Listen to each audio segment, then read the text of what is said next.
Okay.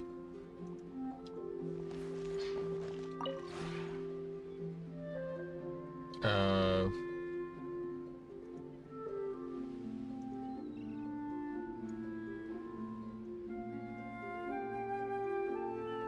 It's about time we threw another tea party, don't you think?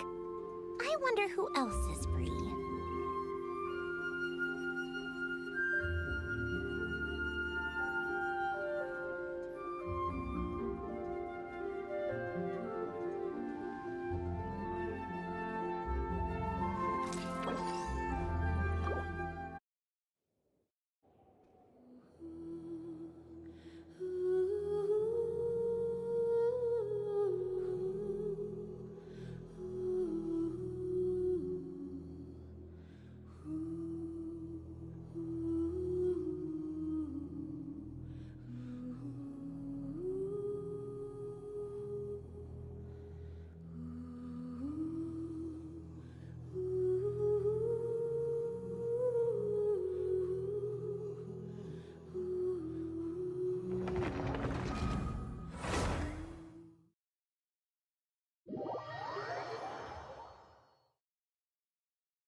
Tja!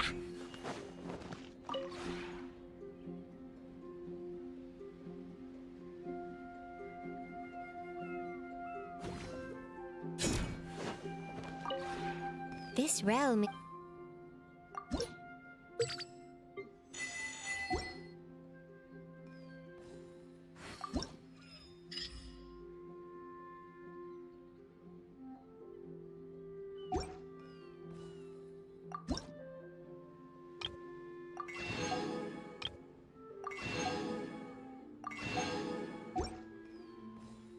If you ever...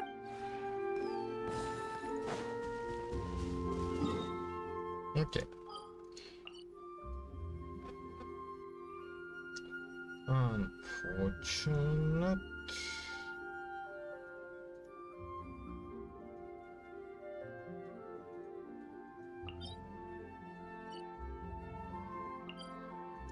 Let's see.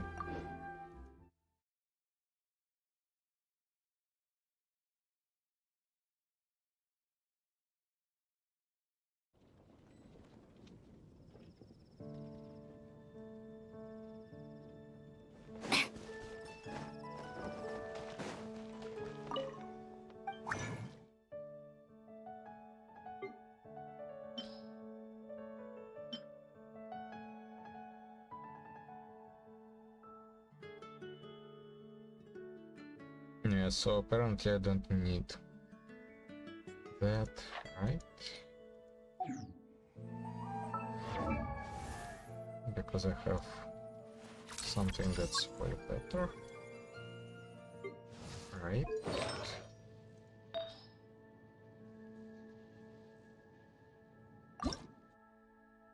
Yeah.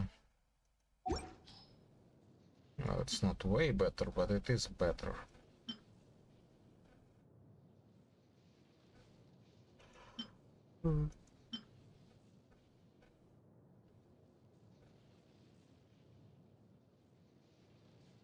I wouldn't also say this is good. That's not good at all.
Это брат комиссии.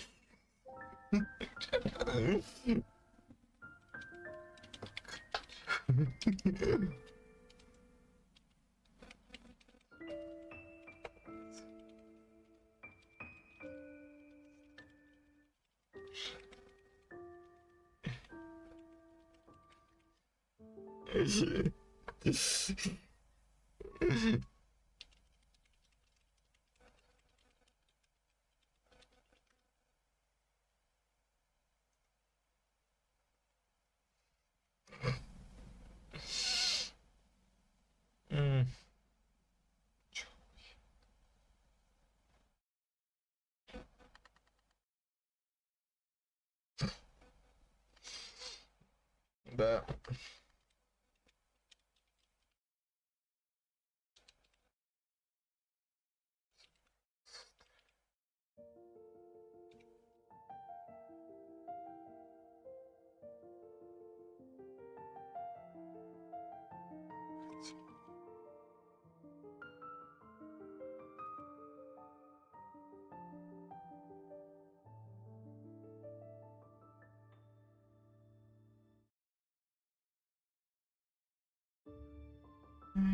Музыка.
Right now, emerge. I think not. How tiresome. Take a break. How tiresome.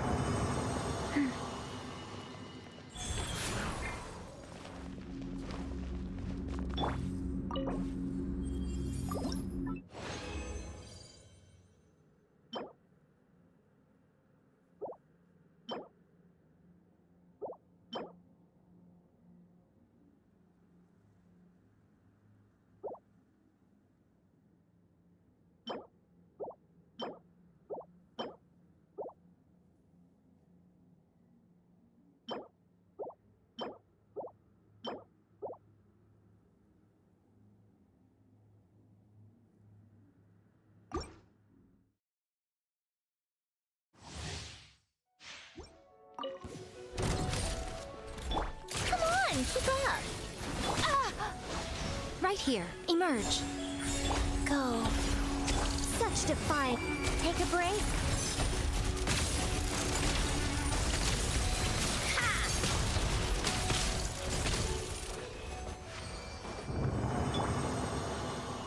Faster? Okay, fast.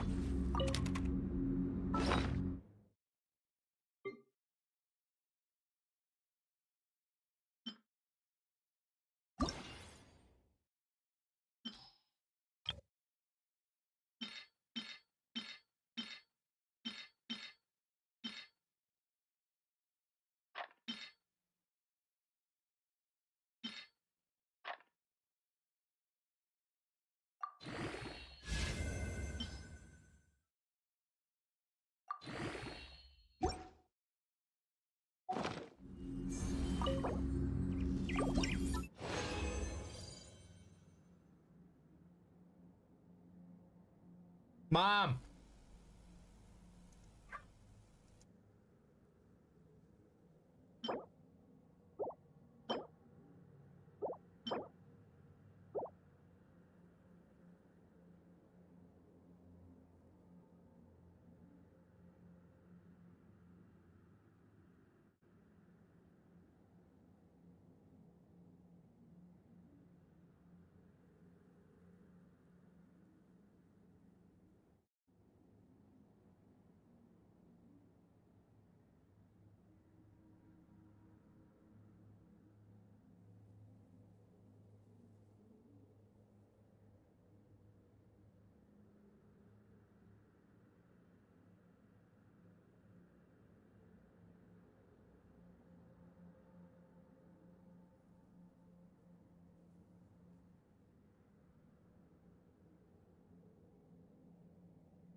right now. Emerge.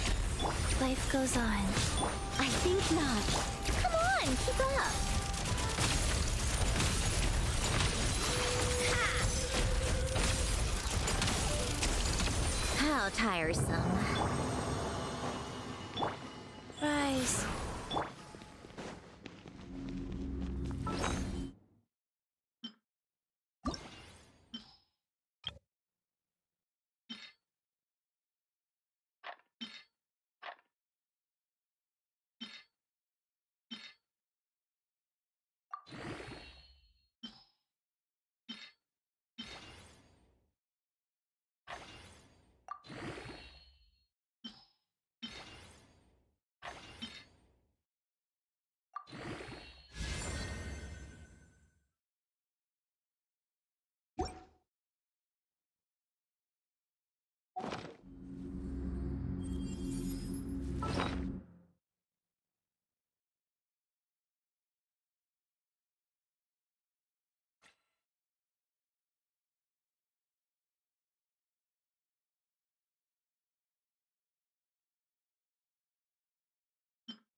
Ad Astra Ab. Thank you for Ad Astra.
I like music.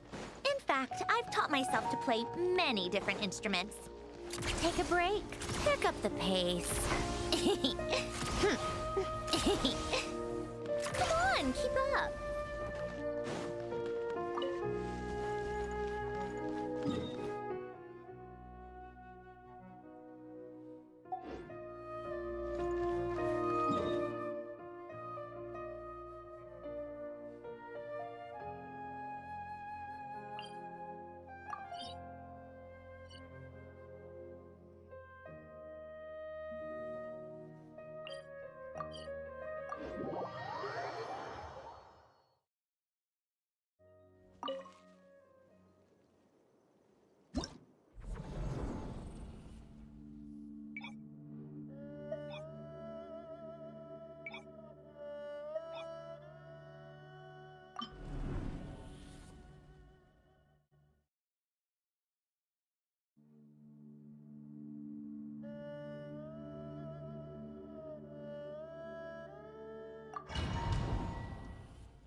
Take a break.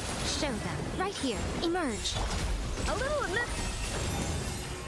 Oh, come on, keep up. How tiresome. Take a break. Right now. Right here. A dash of frost. Be gone. Come on, keep up. What a joke! Take a break. Come on, keep up. Right now, emerge. Right now. Up to the breeze. Such defiance. Our little secret. How tiresome. Take a break. Come on, keep up. Take a break? Let's test my hypothesis.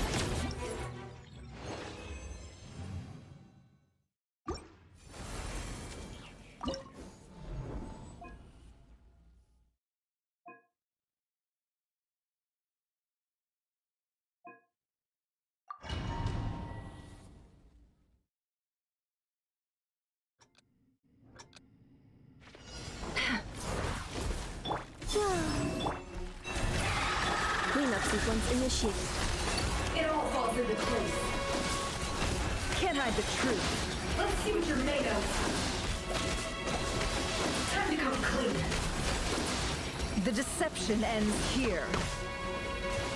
Surge. With one heart, we pray. Defensive road in No more lies. Ha! It all adds up. Let's see what you're made of. a moonlit night for all. Whoa. Lush as the moonlight for the everlasting forest. Cleanup sequence in Can't hide the truth. It all falls into place. It all adds up.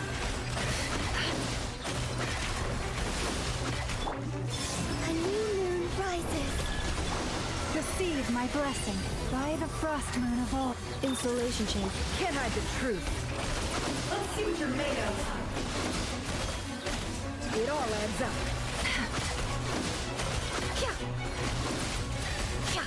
The mystery unravels. Wane, a moonlit night for all. Lush as the moonlight for the everlasting fall. Defensive road in Time to come clean. Can't hide the truth. No more lies. Time to come clean. Whoa. Three moons converge. By the frost moon of old. Cleanup sequence in Can't hide the truth. It all falls into place.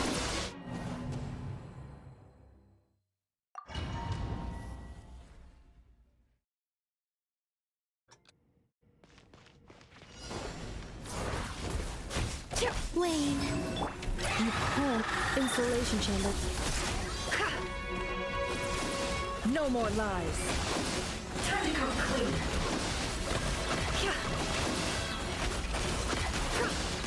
It all falls into place. A moonlit night for all. Branch into song. With one heart, we prep. Cleanup sequence in the... Can't hide the truth. It all falls into place.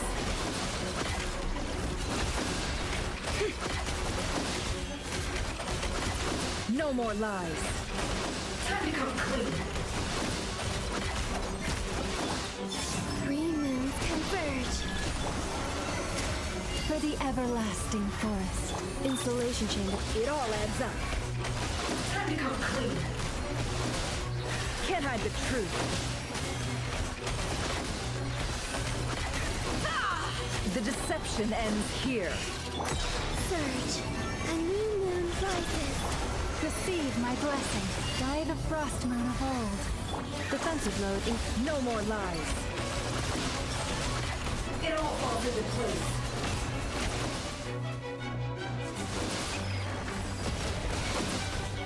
It all falls into place. Can't hide the truth.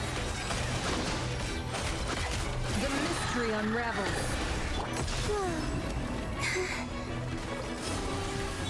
Lush as the moonlight. For the everlasting forest. Three moons converge.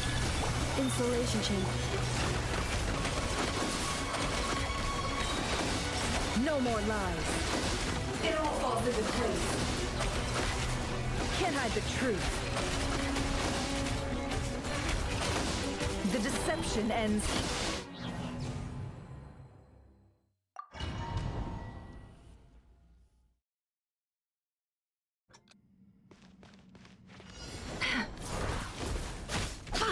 Surge. Forest. Cleanup sequence is... No more lies. Time to come clean. It all falls into place.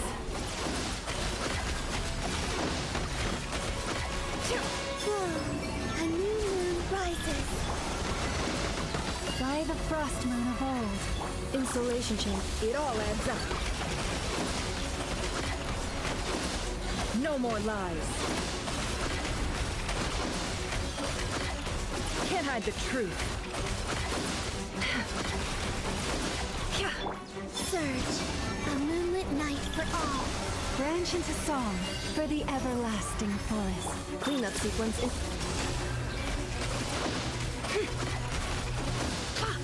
It all adds up.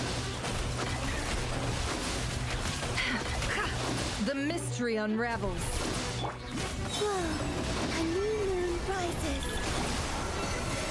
By the frost moon of old. Defensive mode in... No more lies. Seek within. Can't hide the truth. Time to come clean. Wayne. A moonlit night for all. Lush as the moonlight. For the everlasting... Cleanup sequence in... Let's see what you're made of. It all adds up.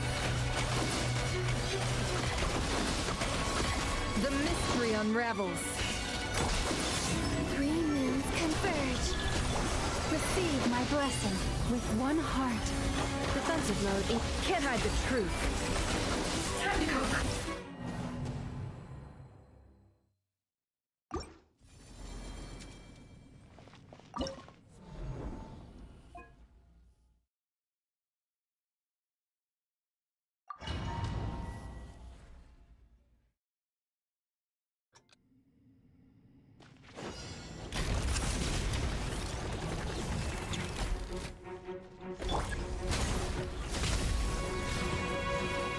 Push through the pain. Stay back! Decay! You... Back to the doctors for me.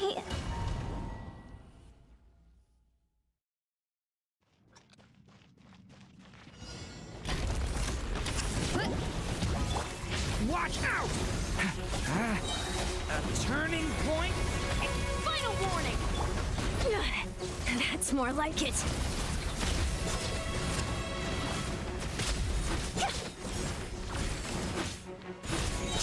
On my mark! Headbutt! Hero incoming! Yeah! Yeah! Oof! Hero incoming! A turning point? Stop right there! Control breathing. Let's move! Yeah! Hero incoming! Yeah!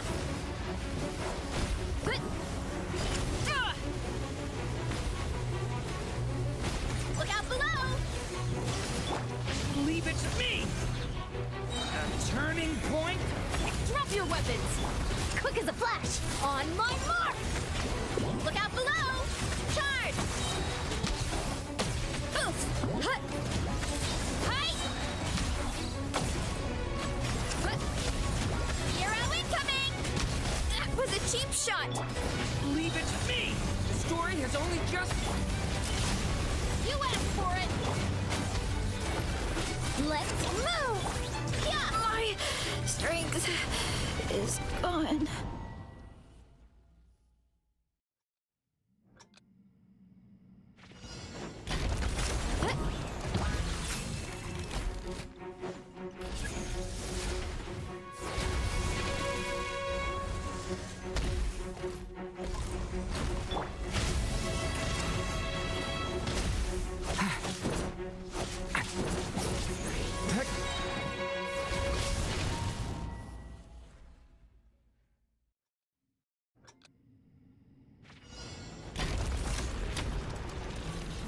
Running late again!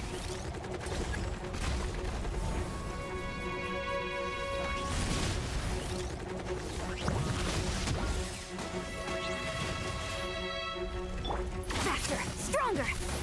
Stay out of my way! Am I at my limit?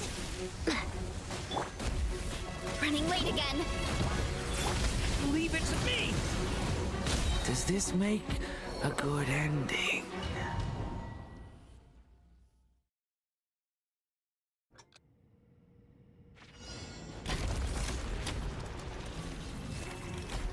Headbutt! Kapow! Stay back! Stop right there! Okay! You... Quick as a flash! Yeah. Start the clock! Hi! Charge! Yeah! Oof! Charge! Stay back! A turning point... Drop your weapons! Hands where I can see! Form first! Let's move! It's justice o'clock! Yeah!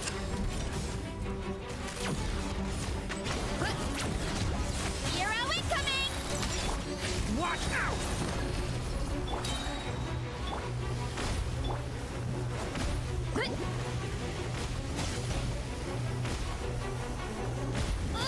This is infuriating!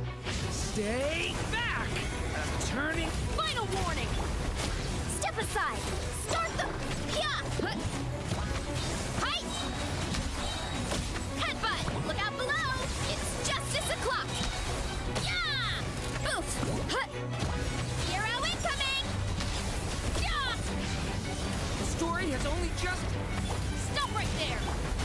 Step aside! Let's... Charge! Yeah! Ow! It's justice o'clock! Okay! You... Form first! On my mark! Charge!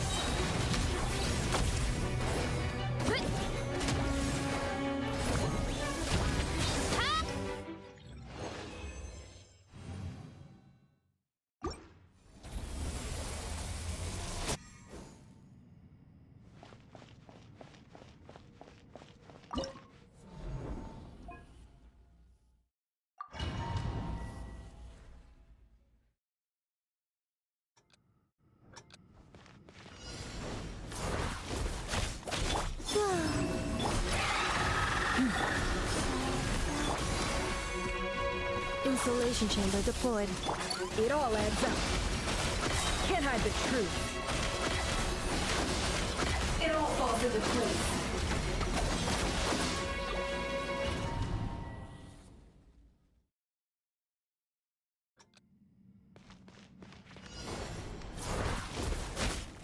Wayne.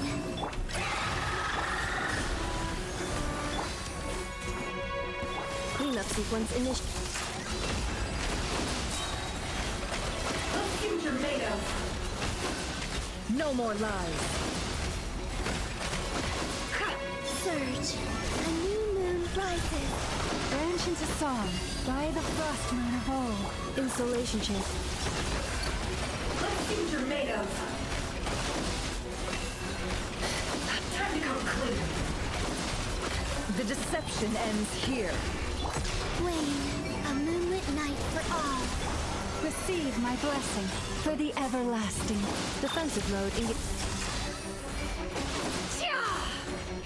It all adds up. No more lies. Time to come clean. It all adds up. Let's see what you're made of. Surge. Green moons converge. Branch into song with one heart. Stay your Cleanup sequence. Can't hide the truth.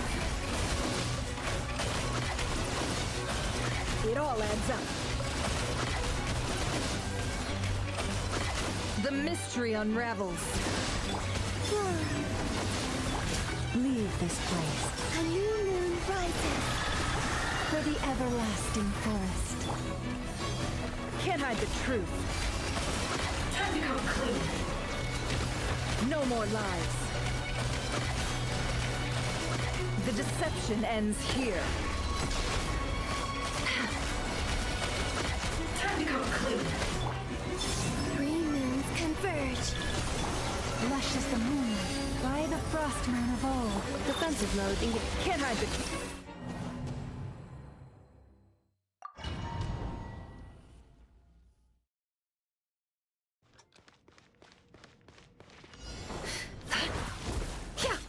Wayne. Forest, protect.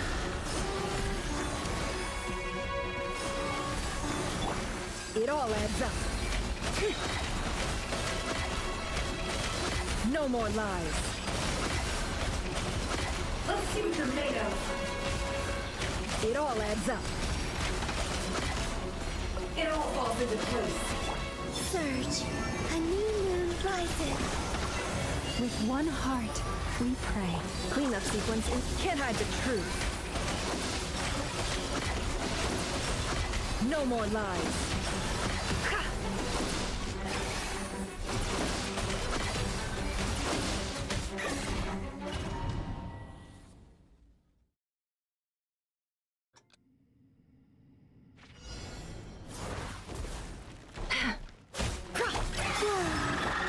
Leave this place.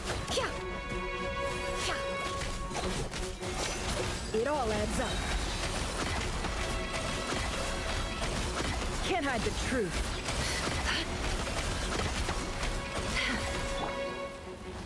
Surge. By the frost moon of old, you pour. A moonlit night for all. Time to come clean. No more lies. It all adds up. Wayne. With one heart, we pray. Defensive mode engaged. Can't hide the truth. Let's see what you're made of. A new moon rises.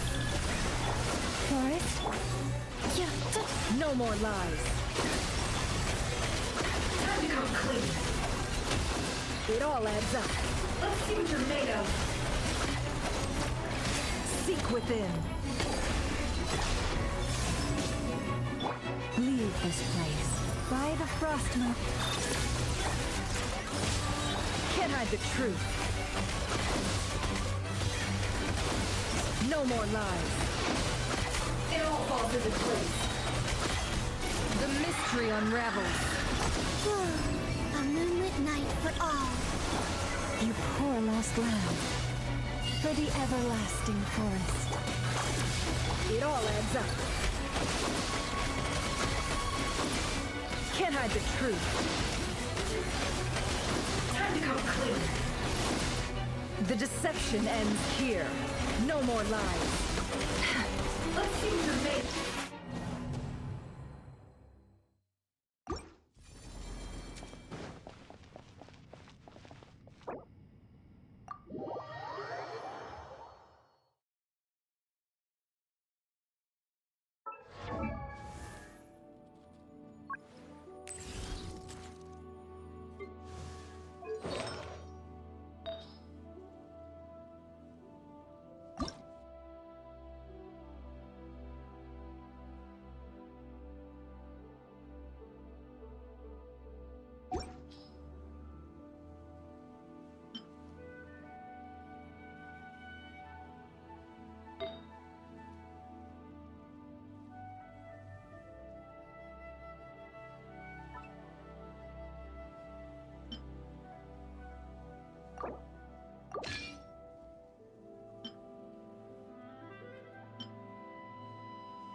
What the fuck?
Surge.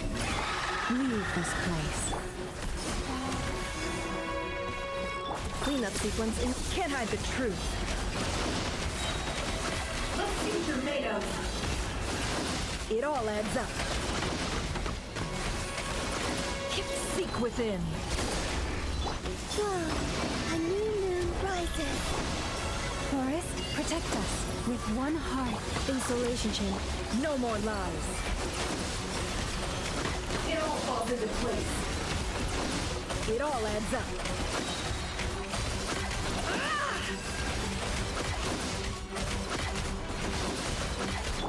Surge. A moonlit night for all. Leave this place for the everlasting. Defensive road in. No more lies. It all falls into place. The mystery unravels. Can't hide the truth. It all falls into place. Whoa. You poor lost lamb with one heart. 3 moons converge. Cleanup sequence. No more lies. Time to come clean. It all adds up. It all falls into place. The deception ends here.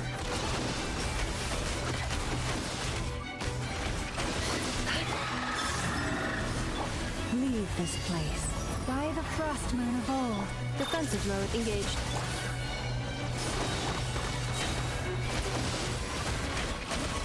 Time to come clean. No more lies.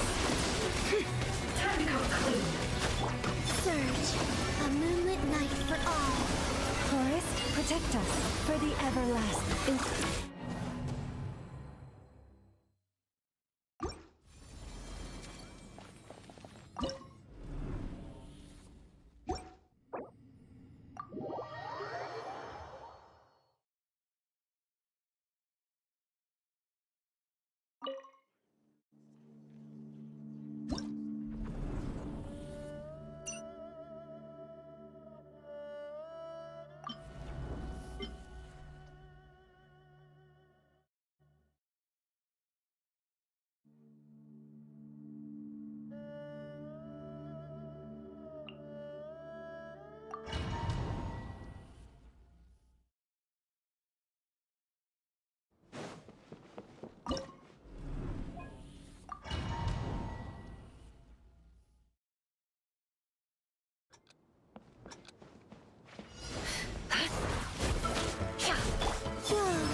Leave this place.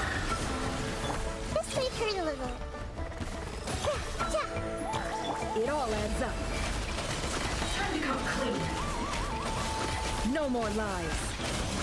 It all falls into place. Wayne. You poor lost lamb by the frost moon.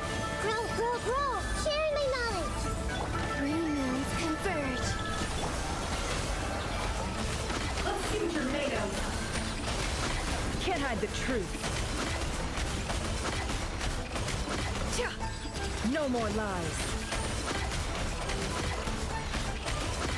Seek within. Surge. Forest, protect us for the everlasting. Committed to memory. The Temple of Wisdom. A new moon rises. Can't hide the truth. Time to come clean. It all adds up. It all falls into place. Time to come clean. Wayne. Leave this place with one heart. We 3 moons converge. No more lies. It all adds up. It all falls into place. The mystery unravels. Forest, protect us for the everlasting. Make yourselves at home. No more lies. It all adds up. Let's see what you're made of. No more lies.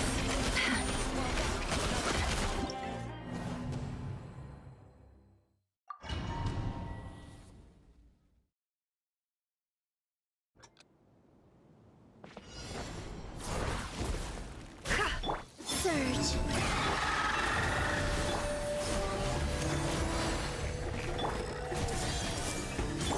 It all adds up.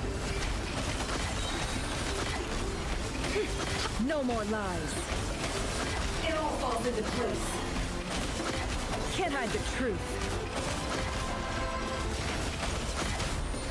Let's see what you're made of. Whoa, a new moon rises. Leave this place. By the frost moon of... Grow, grow, grow! The Temple of Wisdom! No more lies. It all falls into place.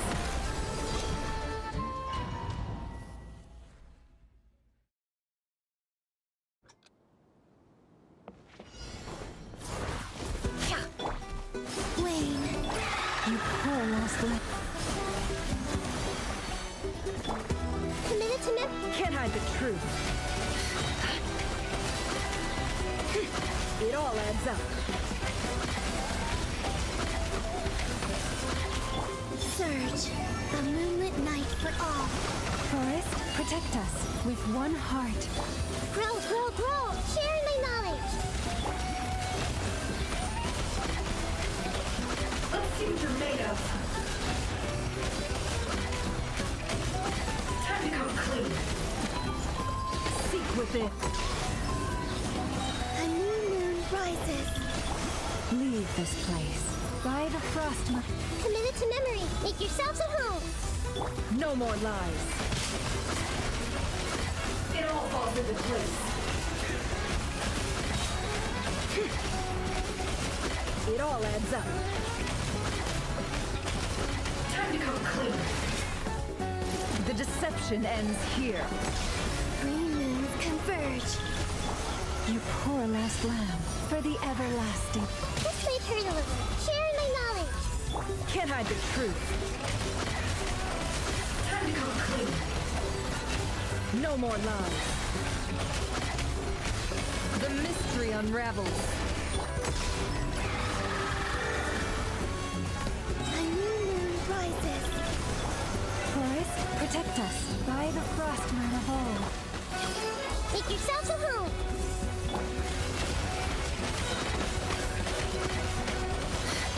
Can't hide the truth. Let's see what you're made of.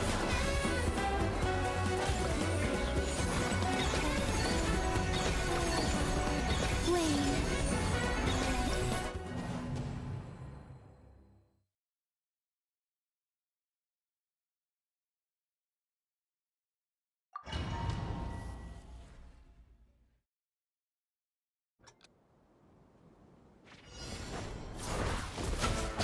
Whoa. Leave this place. Grow, grow, grow!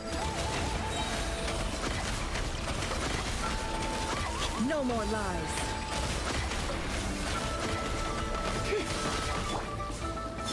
Three moons converge. With one heart, we pray. This may hurt a little. The Temple of Wisdom. Time to come clean. Can't hide the truth. It all falls into place. Seek within. Surge. Forest, protect us. For the everlasting. Grow, grow, grow! Make yourselves at home. A moonlit night for all. It all adds up.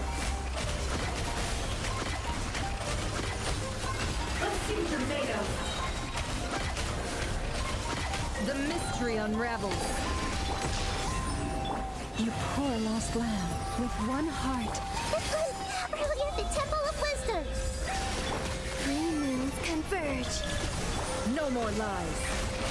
Let's see what you're made of. It all adds up. Time to come clean. No more lies. Let's see what you're made of. Seek within. Wayne. Forest, protect us. For the everlasting. Committed to memory. Sharing my knowledge. A moonlit night for all. It all adds up. Can't hide the truth. Let's see what you're made of. The mystery unravels. Let's see what you're made of.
I can't hear shit.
Why is there no setting to make the fucking rows color coded? Or make them fucking straight? Uh.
失洒，如今飘不下，衰草枯杨，为君养眼，几道旁，痛托花，我听金马，成竹有时不可量，来日虚梦一场。浮光。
See, told you to make the hair.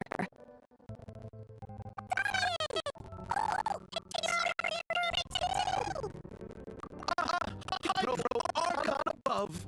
If it isn't my darling camera operator and clapper loader, a very happy Fontanalia festival to you as well. I'm guessing you came back to celebrate with us? Yep. And how about two? Even though the last festival had some unexpected hiccups, making the film was still super fun.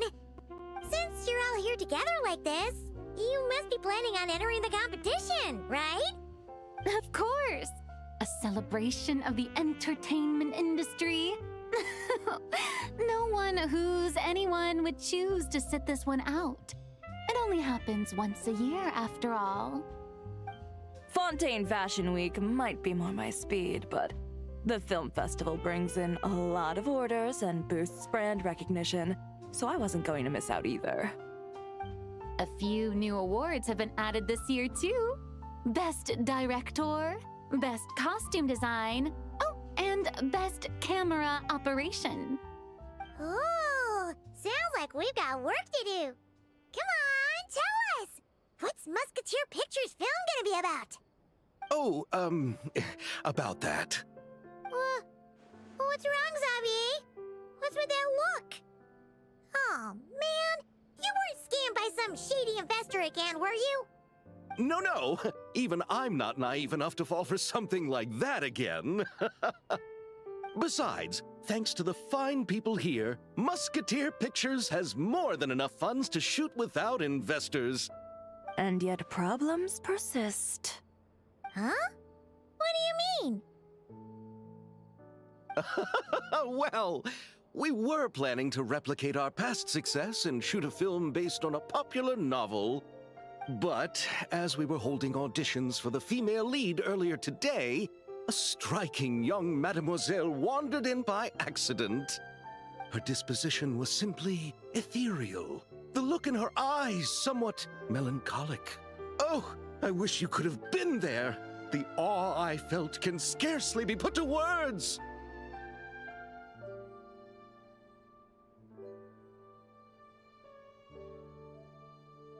You had to be there, friend. No matter where she stood, it was as if her surroundings, even the air itself, turned into the perfect shot. Guess you found your lead actress, then? No, quite the opposite. My script is entirely unworthy of her. I fear it is. Nevertheless, I couldn't help but approach the mademoiselle to ask about her background and what brought her to Fontaine. What did she say? Sadly, she said her best friend was gone. After returning to her own homeland not too long ago, she decided to visit where her friend was from to remember them better. Oh, no wonder she looked sad. Yes, but that's when it struck me. Why not cast her as the lead in a film centered around her search for this old friend? Huh? You're gonna rewrite the whole script? But is there even enough time? Isn't the prep work super complicated? We might not finish. Think about the difficulties we faced with the two Musketeers. We had to start from scratch back then, too. I'd say we're ahead of the game this time. Guess so, but... Don't worry, Paimon. Shiori and I have evaluated the proposal, and we support Xavier's decision. I won't really need to start on the costumes until the cast is finalized, so it's not too much extra work for me. Oh, fair mademoiselles. How can I ever thank you? Finishing the script would be a start. You know, compared to a commercial popcorn flick, I do prefer the idea of shooting a more artistic film. One that leaves a profound and lingering impact in the hearts of the audience. I agree. True trendsetters are the people who dare to go against the grain. Wow! Leave it to Director Farina to have a vision. Honestly, though, the artistic passion of everyone at Musketeer Pictures is inspiring. Anyway, now that we've heard so much about this lead actress, Paimon's gotta know who it is!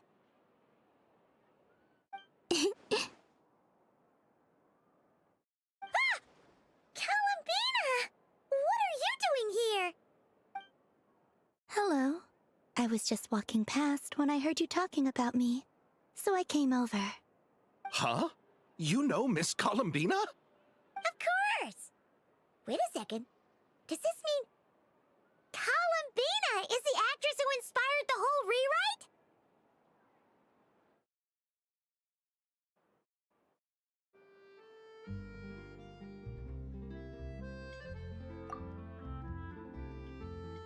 Yeah. Wait, so did you make the trip by yourself, Columbina? Yes. I mentioned how I wanted to visit other nations once things settled down in Notcry, remember? So I went to the curatorium to ask Never for advice. She told me about the film festival in Fontaine and said it might be fun to visit. I spoke to Lauma before I left too, and she thought it was a great idea to get out for a bit. It's just, I received quite different travel advice from the two of them. Oh? How so? Well, Lauma told me to go out and experience new things and make new friends. What a wonderful suggestion. That's how a trip should be. What about Nefer? She said, don't trust anyone and don't talk to strangers. Yep, that sounds like her. I can understand that too. It shows this Nefer cares about you a great deal, Miss Columbina. Yes, so I plan on combining their advice. All I need to do is turn strangers into friends, and then I can talk to them. Huh, that kinda makes sense, but also not. Hey, Chiori. Oh, look who's back. Happy Fontanalia Festival, you two. Oh, looks like we have a superstar in our midst. How about an autograph, Big Shot? Haha, very funny.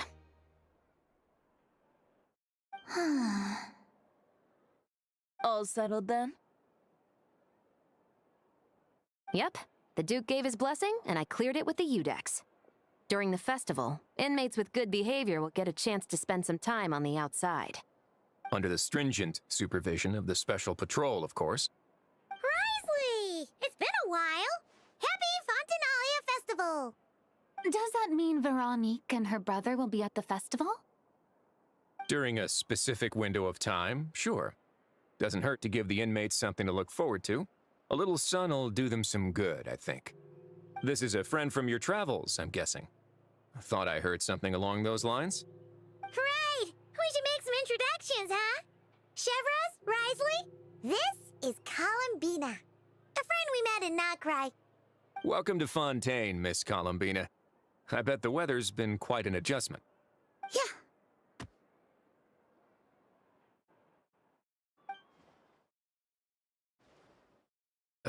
And not the good kind, I take it. No, I quite like it. It's a lot warmer than Notcry. Then what was the punch for? Oh, should I not have done that? The flowers that bloom here are so vibrant, and the people are so kind. I just wanted to become friends as fast as possible. Ah, so that was meant as a gesture of friendship. Is that right, Miss Columbina? Mm-hmm. Isn't that what friends do? Right. Might have been a bit premature in this instance, though. Your friend here is quite the character.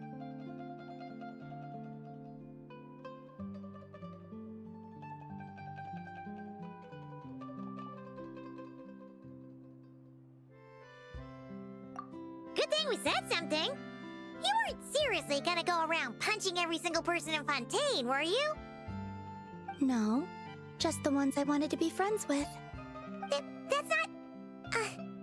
what Paimon's trying to say is, maybe keep the punches to a minimum until after you're friends with someone. If you say so.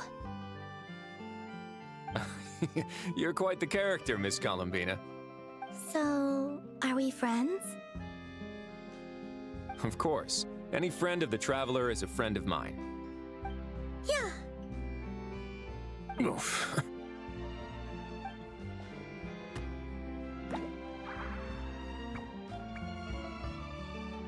when it comes to friends, you sure know how to pick 'em.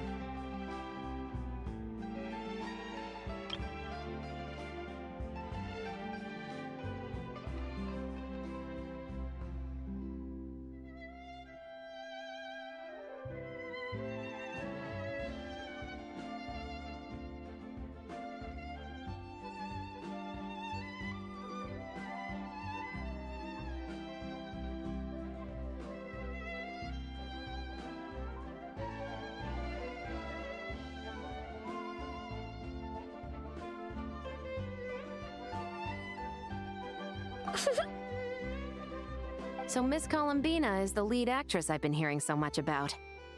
The whole thing about her aura is starting to make more sense. You gonna be part of the film this time too, Shivers? That was the plan. But now that Mr. Xavier has changed the direction, I don't think I'm in quite as many scenes. It's all for the best, though.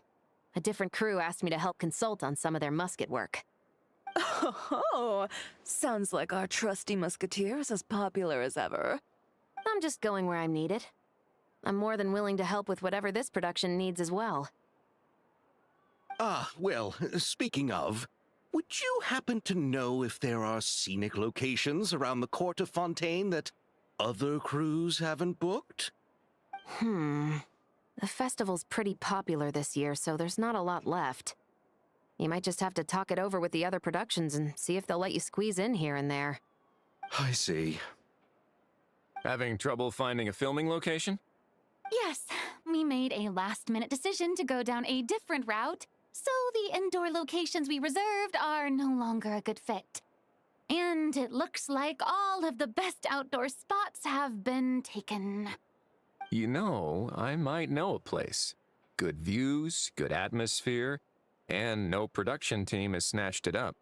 That sounds perfect! Where is it? You want me to reveal it just like that? Come on, let it be a surprise. As much as that sounds riveting, I think we should divide and conquer. You go do that, and Director Farina and I will take Miss Columbina around the city to discuss lighting and styling. Is that all right with you, Miss Columbina? Traveler?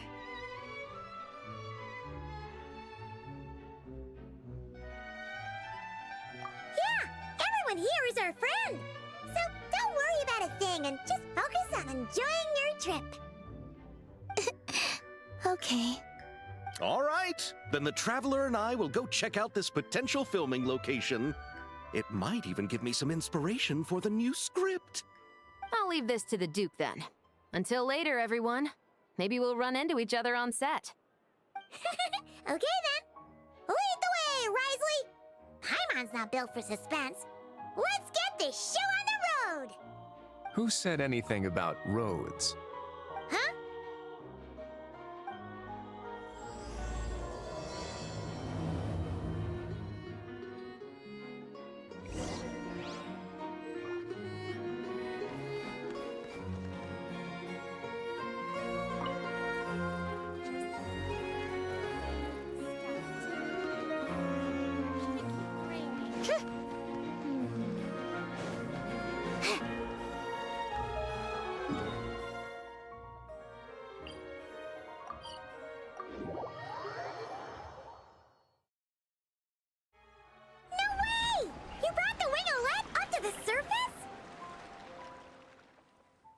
It'd make quite the grand backdrop for a film, don't you think? Paimon's more focused on the fact that this thing is supposed to be underwater, inside the fortress of Mirapede. True. And keeping up with the maintenance on a vessel this big is a lot of work. It takes a crazy amount of manpower just to keep it up and running. Oh, Paimon kind of thought it just sat there until you needed it. I wish it were that simple. The truth is, the maintenance costs on this thing are substantial, so we decided to rent it out during the festival to earn some extra mora. Besides, the inmates are the ones who keep it in good shape. Seeing the fruits of their labor put to use is a good form of social rehabilitation for them. Huh. You've really thought this through. What you think, Xavier? Is this a good place to shoot? I've got it! messieurs and mademoiselles! I've got it! Gonna take that as a yes. The beginning is the hardest part, and the opening of this film has been eluding me, but now I know just how it should start. Glad to hear it. Thanks for bringing us here, Risley. Don't thank me just yet. This isn't quite a done deal. Huh? Not a done deal as in someone already rented it out? You said no other production teams had snatched it up! This person isn't affiliated with a production team. The rental fee was high enough to scare off plenty of other film crews, but she didn't blink. Made quite the generous offer, and didn't even attempt to haggle. Do you know what she plans to use it for? I'd like to at least have a rough idea before going in to negotiate. I didn't ask for the details, but I did see what looked like a fishing permit and a business license on her desk. My guess is she's planning on using it for some kind of restaurant or aquarium.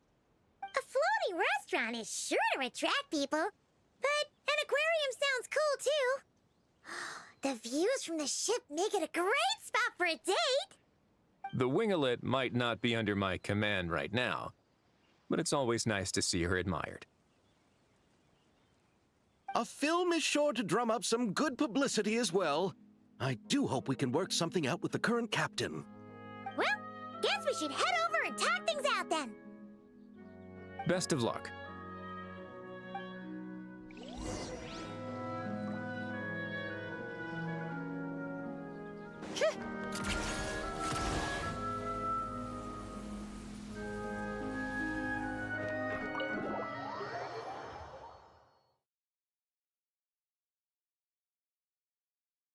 Wow!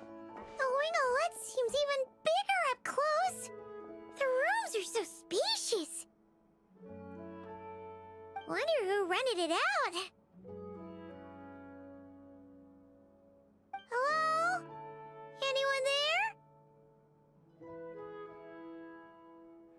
Perhaps the captain had business to attend to elsewhere. But why rent such a massive boat just to have it sit here without even leaving so much as a note? Let's try again. Anyone there? Hello? Seriously? Right now? What is it gonna take to get some decent sleep around here? Is a nap too much to ask for? Sorry, the aquarium's closed for the... Huh?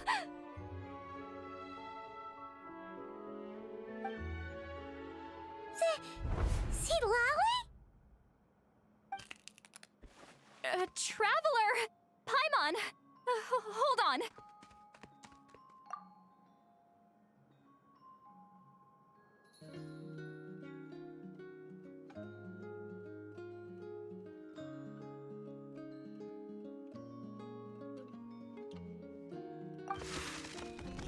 This is just great! How am I gonna go out dressed like this? What happened to my regular clothes?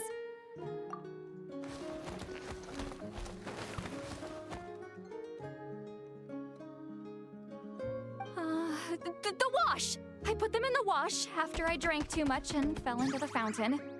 Oh, this can't be happening! Am I seriously gonna go out like this?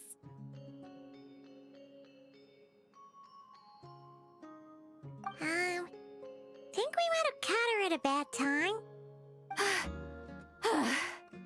See Lolly?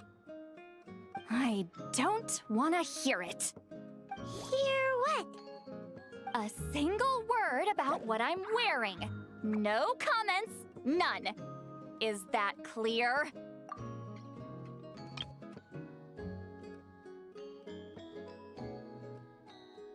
Oh, yep. Crystal. Huh? You think so?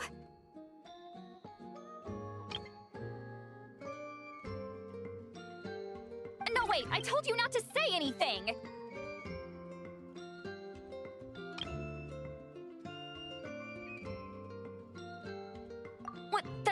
What was...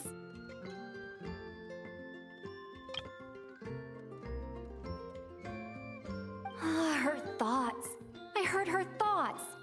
How could I forget about that?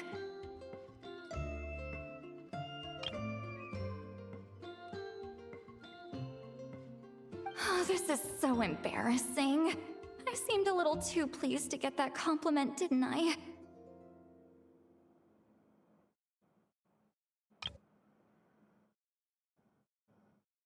Wait, the mind reading went both ways.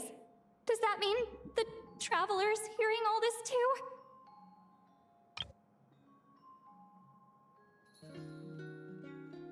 Oh, you clearly did!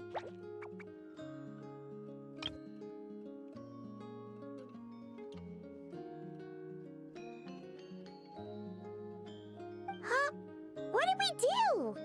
Paimon's not following.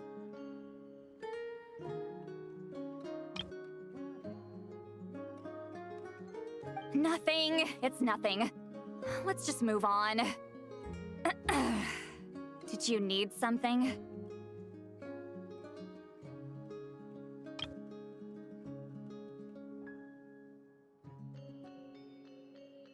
You're not here alone, I see.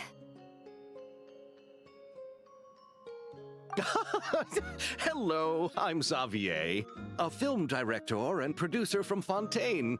I meant to introduce myself sooner, I just didn't want to, interrupt. No wonder we ran into each other in Fontaine of all places. You must also be in town for the festival then. That's right. We're helping Xavier with his film. In fact, we were hoping to shoot some scenes on this boat. You're the one who rented it out, right, Seed Lolly? Me? Rent a boat? I wish I had that kind of spare cash floating around. Not to mention the spare time. Don't get the wrong idea, though. I'm not here to sail off into the sunset and live out some cushy retirement life, okay? I'm not that old. Then why you dress like... how did you end up staying aboard the Wingolette? Well, I heard one of my favorite light novels was getting turned into a film, so I came to Fontaine to catch the premiere. Originally, I booked a room near the Opera Epiclese, but I'm quite particular about where I sleep these days. I think it's an age thing. And that bed? Oh, I just couldn't sleep in it. I tried to find a different hotel, but with the festival, everything was completely booked. Just as I was worried I'd have to sleep under a bridge or something, I happened to spot a help wanted sign on the side of the road. Oh, so you're here to take care of the boat? No, I was hired to man the front desk. The pay is a bit low, but food and drinks are covered. And it includes room and board during the festival. Plus, the job is simple. So I thought I'd give it a shot. Wow! They actually thought you'd be a good fit, huh? What? You don't think I'm cut out for it? All I have to do is tell people the aquarium isn't open yet. Other than that, I'm free to do whatever I want. It's a pretty sweet gig. That's all? Yeah, I was also kinda shocked. But it's not a lie. Head downstairs and see for yourselves. There's nothing but empty tanks. Not a marine animal in sight. Did your boss mention anything about being open to film crews using this space? Our production was hoping to film on the deck for a few scenes. No. That never came up. You could just ask her. Oh, she's around? What kind of person is she? We should know what we're heading into. She's nice enough, I suppose. Pretty reasonable, too. Even offered for me to move to a bigger cabin if I was too cramped. Back at the Masters of the Nightwind, I'm used to being the one giving orders. But working under her doesn't feel like being bossed around. She seems to respect what I think. Wow, she sounds like a great boss. She did tell me she'd rather not be disturbed, though. She's been working on an important project, so I'd keep it brief. Got it. Thanks for the heads up. All right, the captain's quarters are this way. I can take... Wait. But I'm wearing... Ugh, whatever. I doubt she'll care. Just follow me.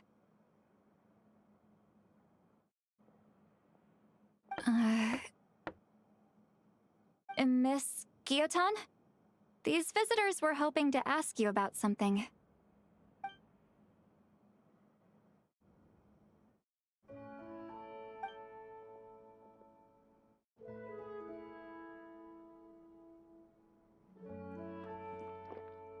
I thought I said to limit the interruptions. Just tell them the aquarium is still...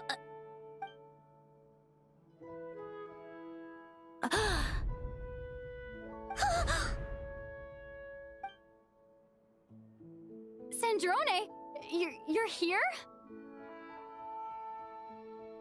Huh? You know each other? Are you okay, Sandrone? Do you still remember us? Everyone was so upset after what happened. We all missed you so much.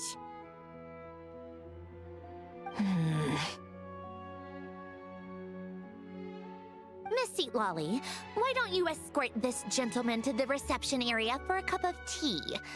I have something to discuss with these two in private. Ah, I see. Right this way, Mr. Xavier.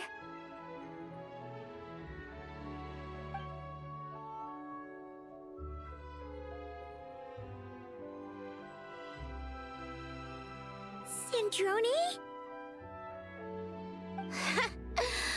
I really can't go anywhere without running into you two, can I? Are you okay? During the battle, your core, it was...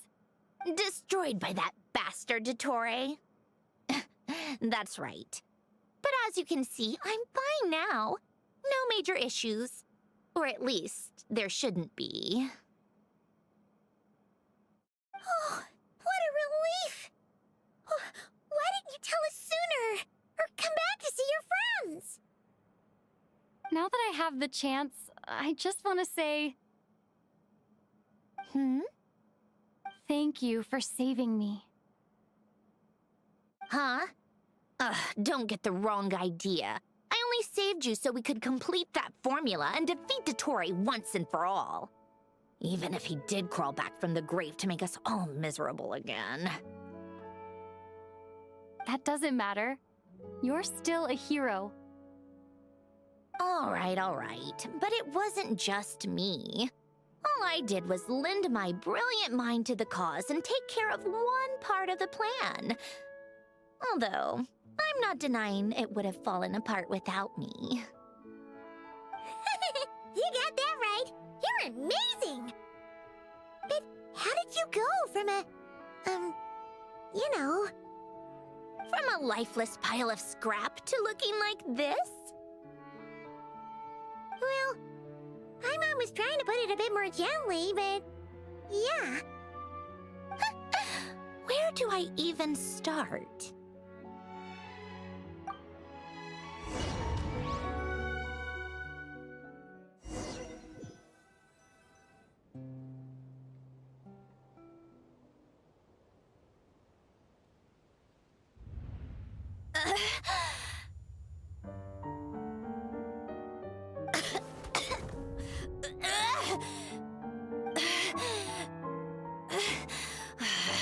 Curse it all! Where am I? Did we do it? How much time has passed?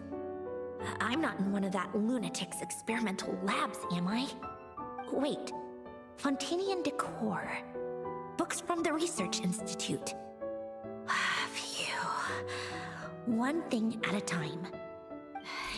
Initiate self-diagnostics. Assess the extent of the damage. Cut power to compromised, non-essential components. Then reconstruct available action modules. Severe damage to the core. Dottore, you bastard. Polonia?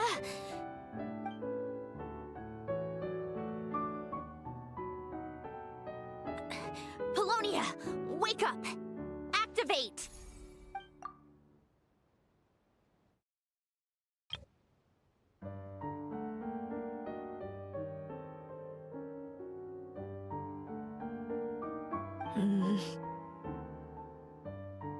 You're in even worse shape than me.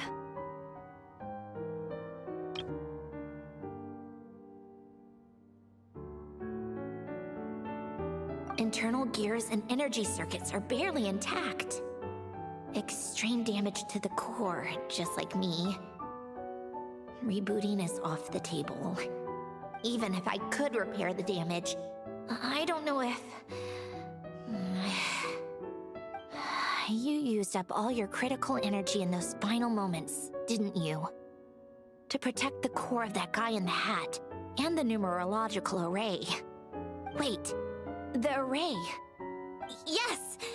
The prototype is still here. But can I even run it in this state? Whatever. I have to try. I just need to confirm one thing. Activate the numerological array. Connect the computing core to my body. Just like I thought. It needs too much computing power.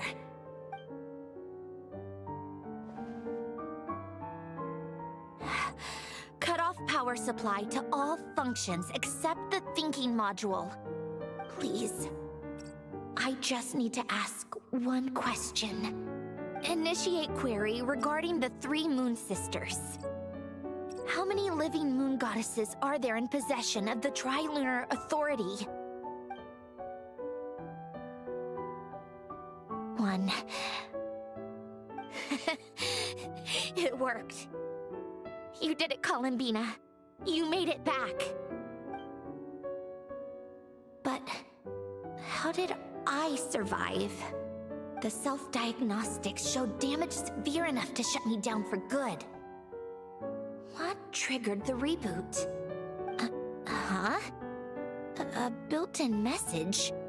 Only visible after a core reboot. The final gift. Alen! Were you the one who gave me the second chance? But why now? What activated it? What is that? A vision? Wait, no. It's... a stellar linchpin?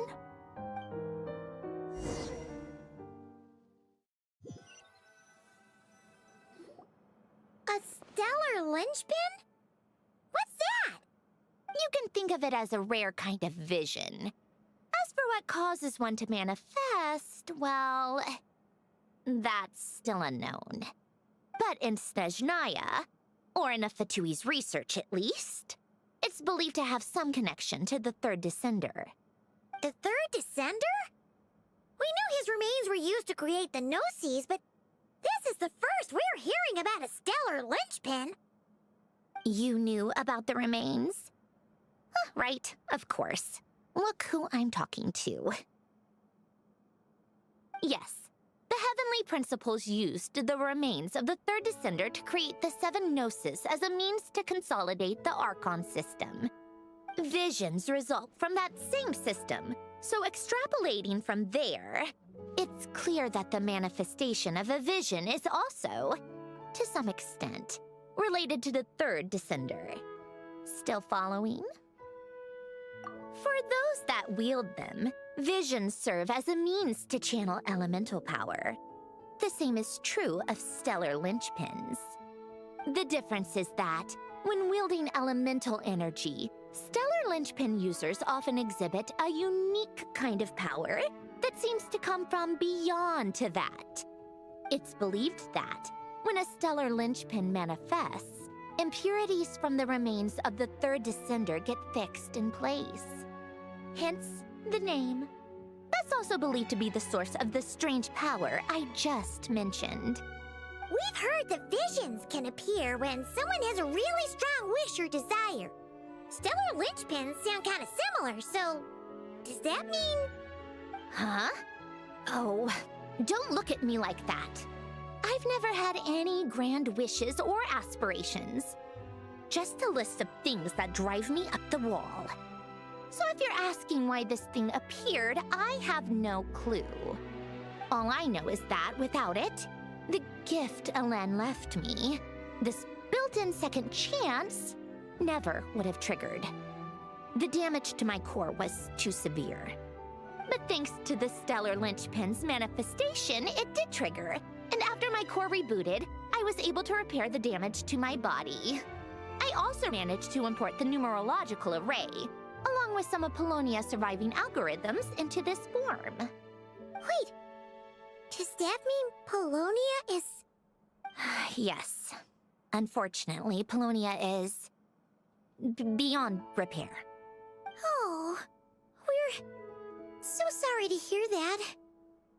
But you also mentioned something about a final gift? Yes. Alen often spoke to me about wishes and desires when he was alive.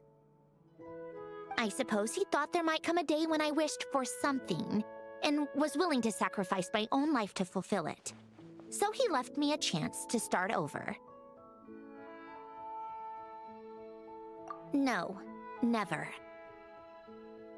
Alen once said I was his proudest masterpiece. That might sound boastful coming from me, but it's also an undeniable fact. After Alen died, I started studying how Polonia and I worked. Polonia is essentially a computational machine, so it wasn't difficult to figure out the mechanical principles there. But when it came to my own structure, that's when Alen, the Lord Artificer's true greatness, struck me once again. I attempted to imitate it when I created Catherine, but in the end, she turned out to be nothing more than a superficial replica. What? But his creations go! Catherine is super impressive! We were shocked when we first found out she was a puppet! No, she's nothing compared to what Alen was able to create. Some of the mechanical principles of my own core are still a complete mystery to me. Keeping that gift hidden wasn't even a challenge for him. Just a shame I had to waste it on fighting Dottore. I just couldn't stand the thought of him coming out on top.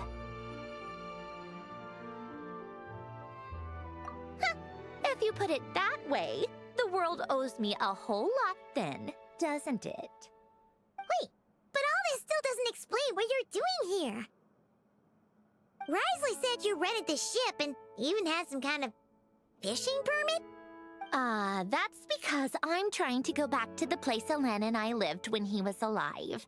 My former home, I suppose you could say. The second chance wasn't the only part of the gift. According to the message, Alen left me a few other things that are stored in the house we shared together. I'm hoping that whatever he left me can help fix certain anomalies in my rebooted core. And help me understand why I received a stellar linchpin in the first place. Okay, so go back then. What does that have to do with fishing? And to think I'm talking to the saviors of Fontaine. Did you forget that the water levels have been rising for centuries? I can't just go back to the place I used to live because now it's underwater. Oh, right. With the rising water levels and changes in terrain, it's not just a matter of finding where it is, but also clearing away any sediment or debris. But Fontaine law prohibits unauthorized individuals and organizations from excavating underwater ruins. A Melazine caught me the minute I even made an attempt. Why not apply for authorization then? And face the endless slog of Fontainian bureaucracy. No thanks. Besides, I'm a Fatui harbinger. The diplomatic implications alone would be enough to give the gestionnaires at the Palais Mermonia a headache. A fishing permit, on the other hand, isn't difficult to obtain at all. Minimal paperwork required, and under the name Guillotin, the application was a cinch. So you're exploiting a legal loophole? Am I? That underwater home belongs to me. If I happen to chance upon it while doing some fishing, what's the issue with that? Of course, I do have to catch some fish to put in the aquarium, just in case the gestionnaires come to check up on things. That's also the reason I hired someone to man the front desk. Huh? But isn't that kind of a waste? He went to all the trouble of getting a business license and rented out this giant ship, just for show? If you want to run an aquarium that bad, be my guest. Use the facilities however you want. I'm certainly not going to stop you. All I want is to go back home and see what other gifts Alain wanted me to inherit. Hold on. Enough about me. What are you two even doing here?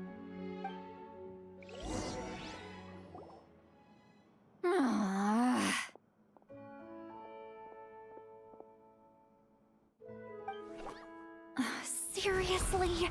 They've been in there forever.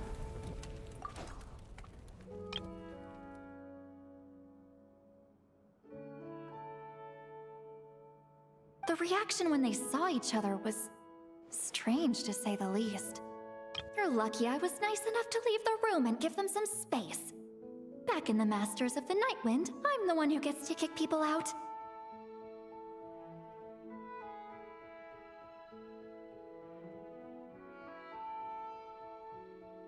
I just want to know what they're talking about. Should I cast a little eavesdropping spell?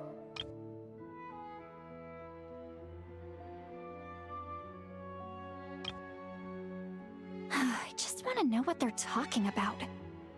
Should I cast a little eavesdropping spell? Oh, no, what am I thinking? I'm Granny Eastley, the great shaman of the Masters of the Nightwind. I can't do something like that.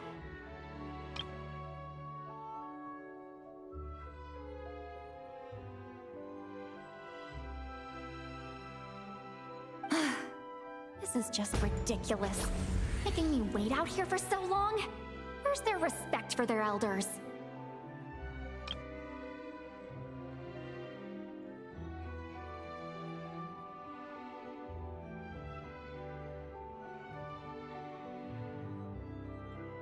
Oh, here they are. Were you back there arguing or something? What took you so long? The two of you are already acquainted with Miss Guillotin, then? Oh, yep. But don't worry, we got everything sorted. Sandrone agreed to let us shoot on the ship, but it has to be when she's not here.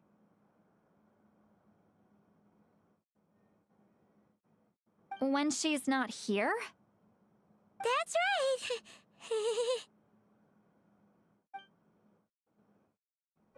You'll excuse me if I didn't exactly ask for this little reunion. I wasn't planning on seeing anyone. Like I said, my core is severely damaged. Even with the gift, there are anomalies that are making things unstable. I don't even know if I can continue to function without issues.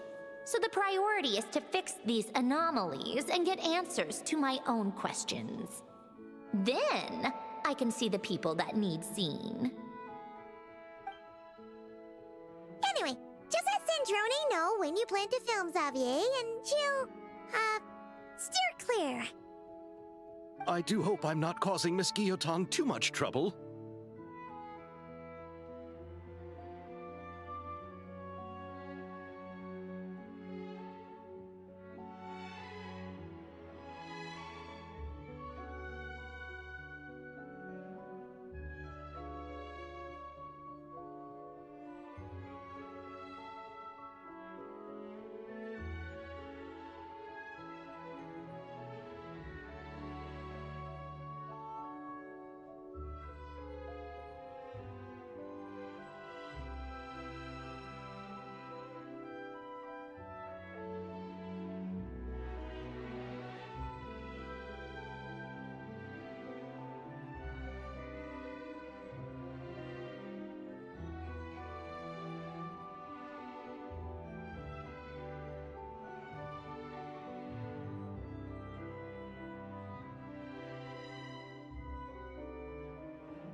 unrelated reasons. She doesn't want anyone else to know she's here. Understood. I'll be sure to keep that in mind. Oh, and see Lale? Huh?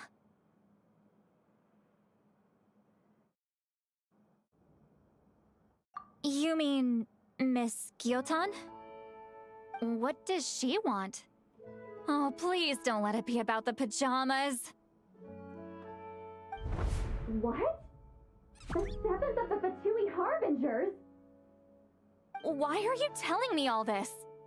I asked the Traveler about you, and I've decided it's best to be open in this instance. I can understand if you would rather not work for a Harbinger. Regardless, the room on the ship is yours to keep. You're an acquaintance of the Traveler, and I plan to honor that. Wait, she's actually nice? It's not a problem. The captain also worked for the Fatui, and he helped Natlan a great deal. We know that there are good people among your ranks. Besides, I've been around long enough to know what it means to earn one's keep. This isn't Natlan, and I don't expect special treatment. Besides, sitting at a desk isn't exactly back-breaking work. I appreciate that perspective, Great Shaman. Seat Lolly. Just call me Seat Lolly. That title makes me sound so... old.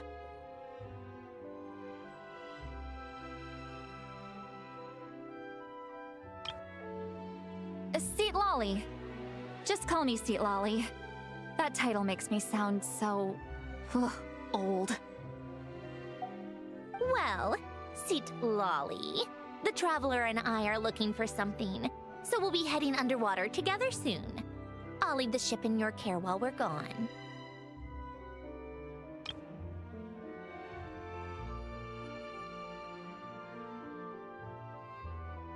Together? How often?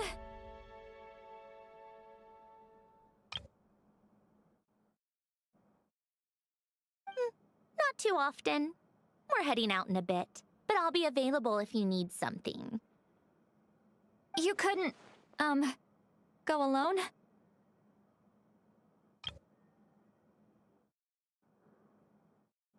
I wanted to, but she was concerned about my physical well-being, so she offered to come with. Guess my mental well-being means nothing then.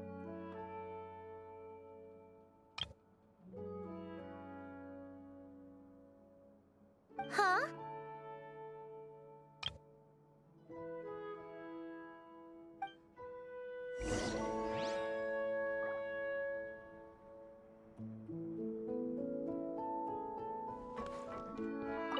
Just be quick about the whole thing, okay? Miss Gyotan is so generous. We talked it over, and she agreed to let our crew come over and do some test shots while you two are out.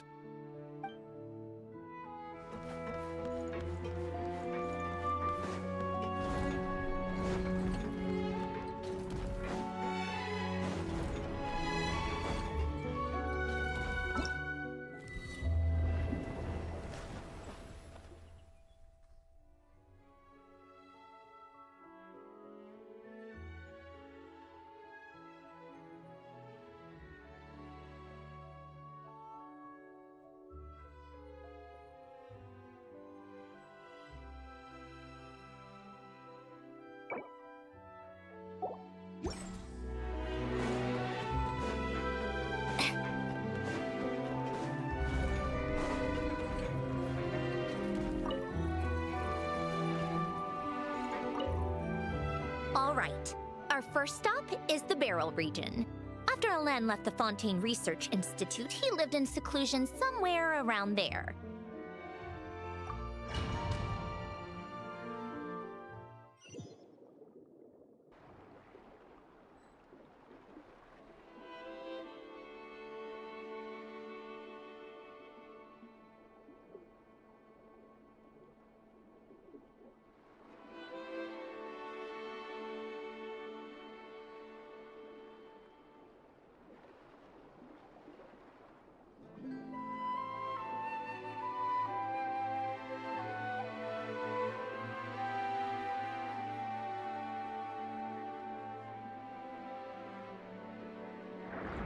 Huh. This place has changed a lot. Guess I really have been gone for a long time.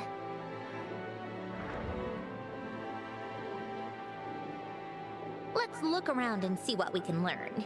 Oh, and don't forget to catch a few to take back. We need to keep up appearances, remember?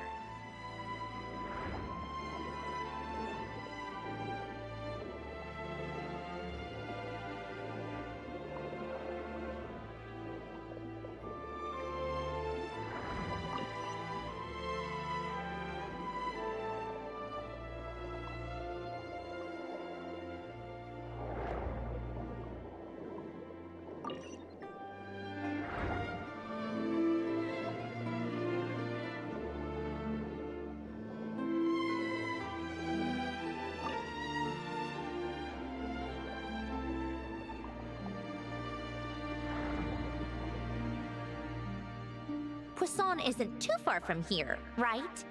It's all a bit nostalgic, I guess. Back when I lived here, all this was still above water.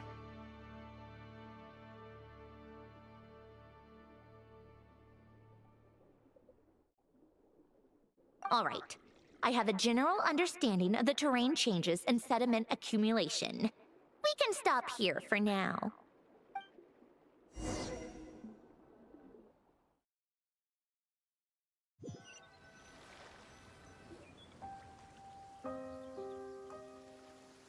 That went smoother than expected. I appreciate the help. No problem. You doing okay though, Syndrome?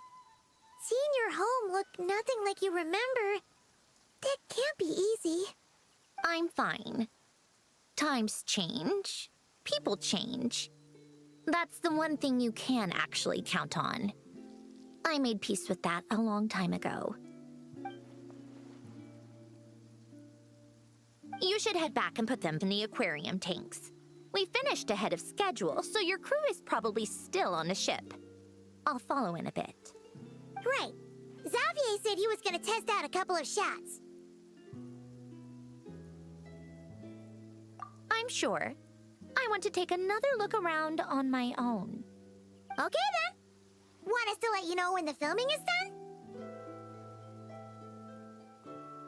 No need. Columbina relies on Kuvaki to perceive her surroundings. In Nodcry, her senses are heightened because Kuvaki is everywhere.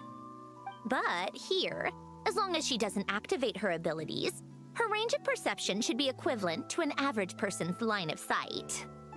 I figured that out back in Snezhnaya. That's oddly specific.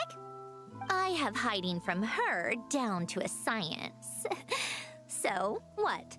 Things might be a bit different now that she's merged with the Moon Sisters, but I doubt there's been a drastic change.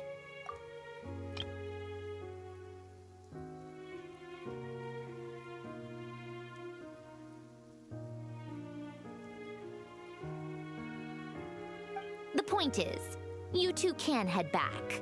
Don't worry about me. Okay, if you say so. Come find us on the ship if you need anything.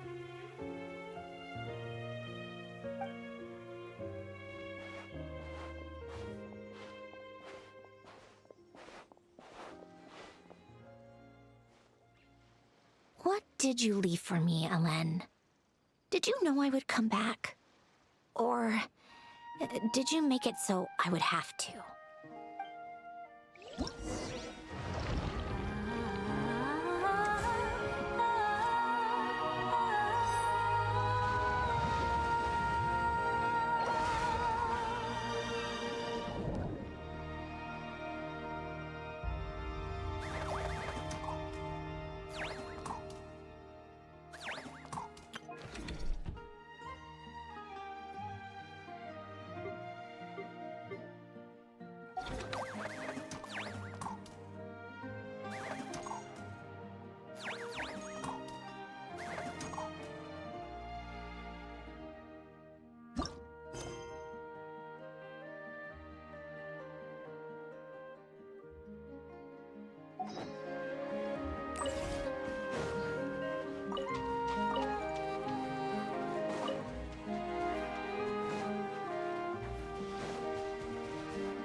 They're filming over there. Oops, sorry.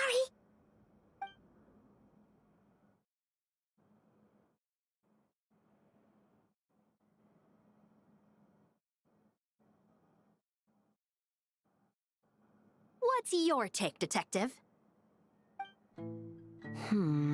Bullet wound to the chest. Gunpowder residue on the clothes. The victim must have been shot at close range. You think it was someone they knew? Yes. It's possible the suspect arranged for them to meet at this very spot. A reasonable deduction. But you're overlooking a crucial clue. What? The victim's pocket watch is missing. And cut! I think we got it! Good work, everyone! Phew, finally.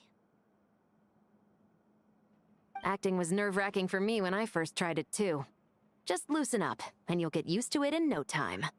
Severus! Charlotte!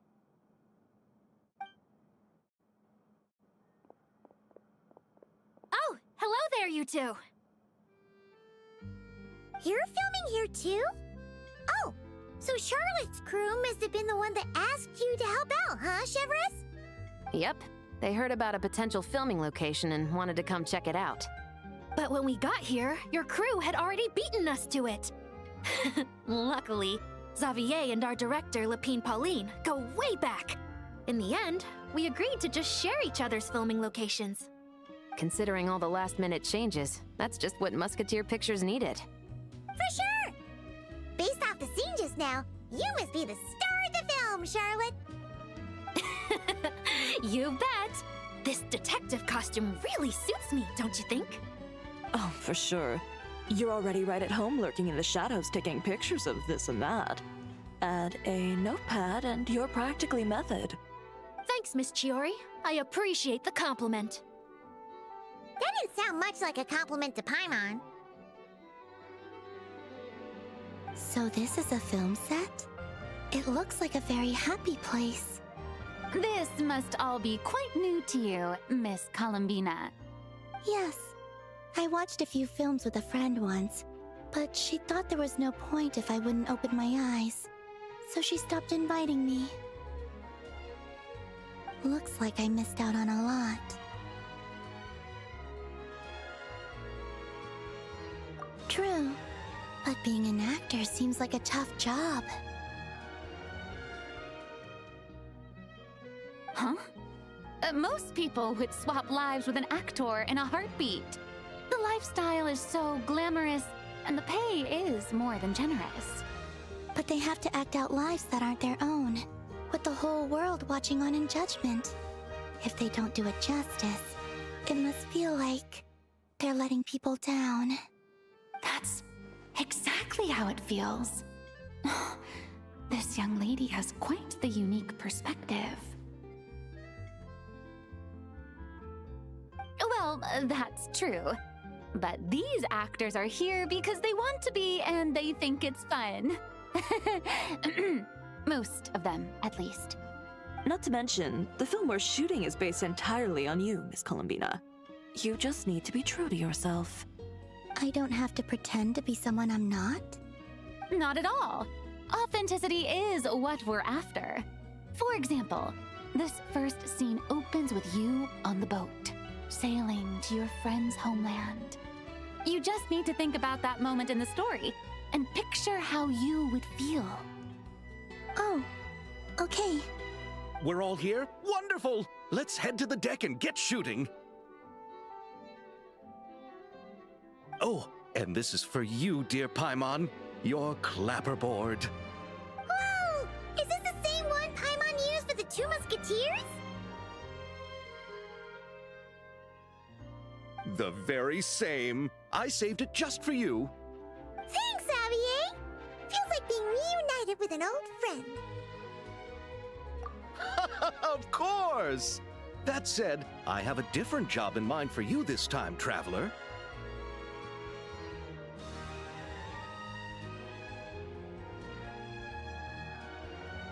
Our film is focusing on a single protagonist, so conveying the subtle changes in her state of mind is of the utmost importance. In addition to the actor's own performance, another way we can convey that is through lighting. Huh? But there's already a lighting specialist, isn't there? Yes, but it's clear the Traveler and Miss Columbina share a deep bond. You might have a better chance of understanding her frame of mind in certain scenes. Oh, that makes sense. So, what do you say? Willing to take on the role of lighting specialist?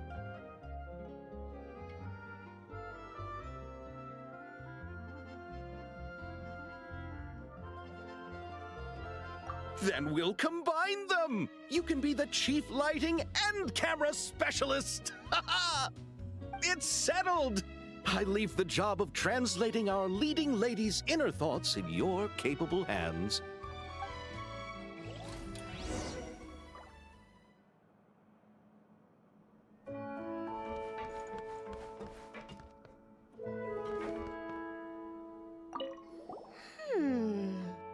Seeing all the sets in place, things are looking even better than I expected. The actors are doing great too. Editing it all together is gonna be a piece of cake. Bet I can finish it in one night. Hi, Lapine Pauline. Hey, you're back! The timing couldn't be more perfect. If there's one thing you absolutely can't miss, it's the Fontanalia Film Festival. And you're a director this time. That's so cool. It's all thanks to my apprentice, Nanette. She's the one who told me to read Great Detective Herlock in the first place. And then it struck me. This would make a great film. What about your savings, though? You didn't... Yep, I went all in. Paimon was worried you'd say that. Oh, relax. It's different this time. I met director Xavier back during my camera outsourcing days, so I got to know the industry a bit. I know exactly what our film needs and what the fans want to see. So be sure to check it out. I'm confident we've got a winner on our hands. Sounds like it. But we've got some filming chops ourselves. It's definitely still anyone's game. Then may the best film win.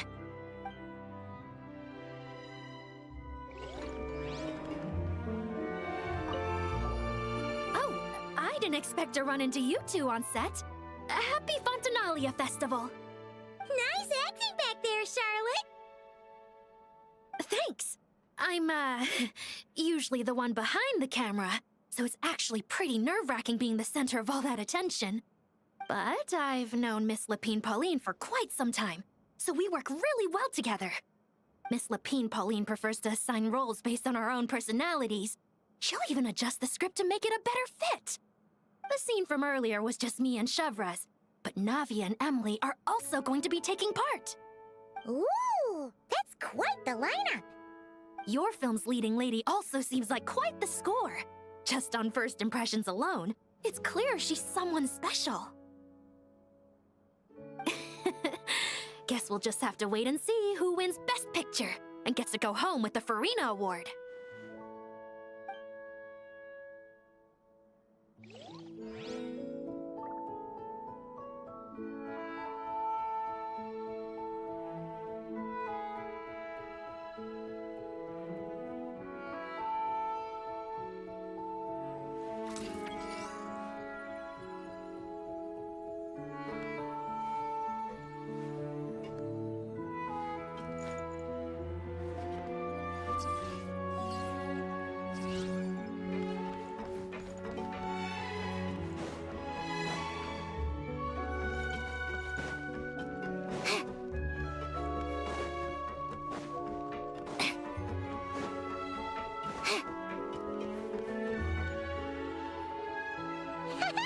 Paimon's having a bunch of fun filling up this aquarium.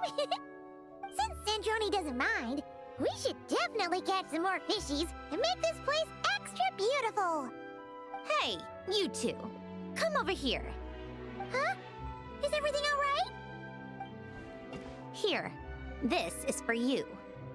What is it? It's an underwater mobility device I've been working on. Huh? Wow! That's so kind of you, Sandrone. It's just a simple mechanical device. I saw the way you were catching fish and... how should I put this? It seemed somewhat unsophisticated. To be perfectly frank, I found it quite difficult to watch. Was it really that bad? It was inefficient, unskilled, and completely and utterly inelegant. No need to apologize. Everyone has their own ways of doing things. But seeing as you plan to keep adding to the aquarium, it might be best if you use this device. The waters of Fontaine are home to more than just harmless ornamental fish. There are plenty of predators who could do you some real harm. This device will not only help you fish, it'll also help you flee.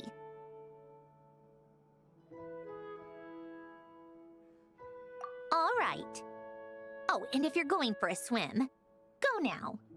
And don't forget to tell me what you think of the device. I can always make more adjustments if you have any feedback.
called back to the Zeppeljärny Palace again.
Phaeton mentioned you've been running an aquarium.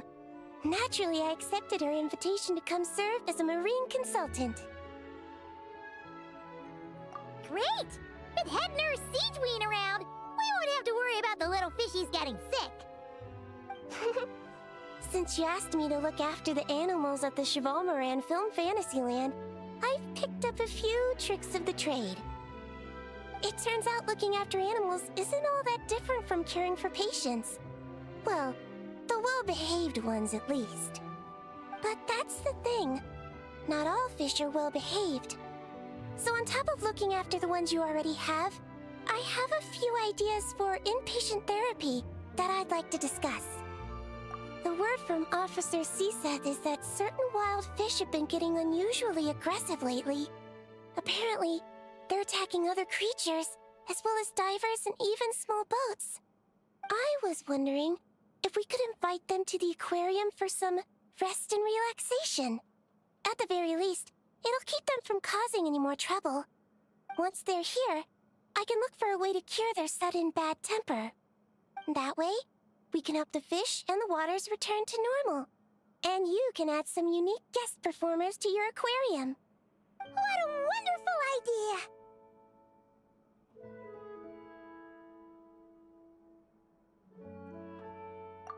All right. I'll give you all the intel I have on where to find those aggressive fish. The rest is up to you.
Oh, you've been bringing back so many fish lately.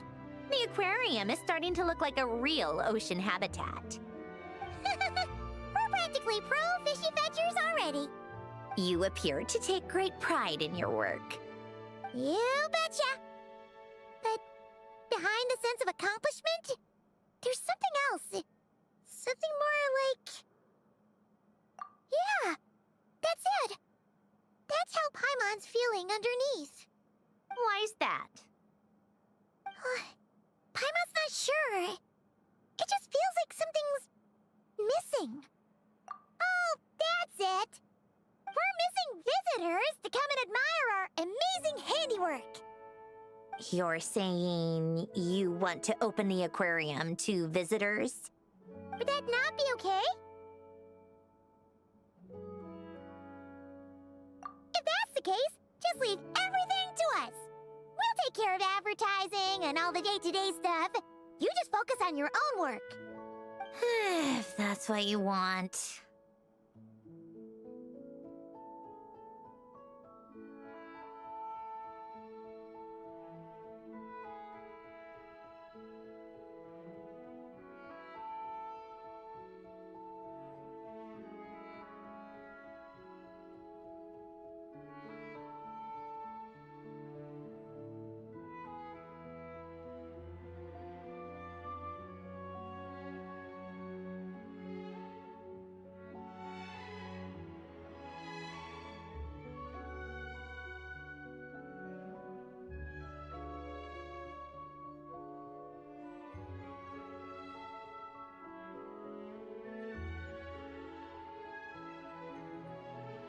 Huh? We only get 70%?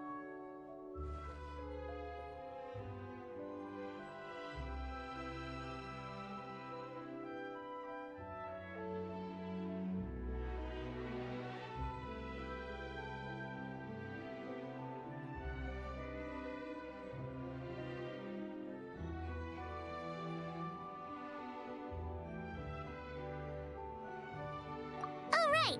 Of course. Sandroni is the one renting this boat, after all. Ugh, you make me sound like some sort of tyrannical landlord. You're putting in the work, so you should get the lion's share. I'm not stingy like Pantalone. So that means you're giving us the all clear? Sure, you have my blessing. Just make sure it doesn't get in the way of my research. Woohoo! The Wingalik Gloop Gloop Underwater Fisharium is officially open for business! Of course, you already thought of a name.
Huh?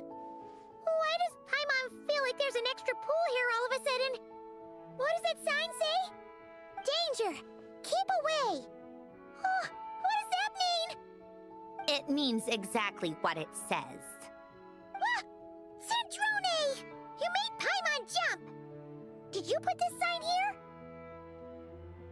Yes, with the intention of keeping any curious cats well away. What's so special about this pool? It's full of piranhas. Ah! Oh, just kidding. Don't tell me you actually believed that. I learned that a few fish in the aquarium are highly territorial and can get rather aggressive. So, I moved them here. Don't scare Paimon like that! So, this place is like a special quarantine zone for aggro fishies? Exactly. The water in this pool is much deeper and there's a lot more space. It helps calm down the more territorial fish. I also asked Sijuin at the Fortress of Meropede for some special bait to help mellow them out a bit. Oh, wow! So, you really do care about the fishies' well-being. I don't think anyone wants to see the aquarium turn into a bloodbath. That's for sure. Anyway, why don't you leave this to us? if you insist. When the fish in the pool feel comfortable enough to swim to the surface, it means they're on the mend. So, once they're all relaxed and happy, we can put them back in the aquarium? Where you put them is up to you. All I'm responsible for is scooping up the unruly ones and moving them here in the first place. Understood. But that sign is way too scary. Maybe we can change it for something a little less terrifying? If you want. They're your fish, so I'll leave it up to you.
Thank you for all your hard work, Traveler in Paimon. I have a pretty good understanding of our patient's condition now, so I've mixed them up some special melazine medicine. Adding these herbs to the water tank should help calm them down.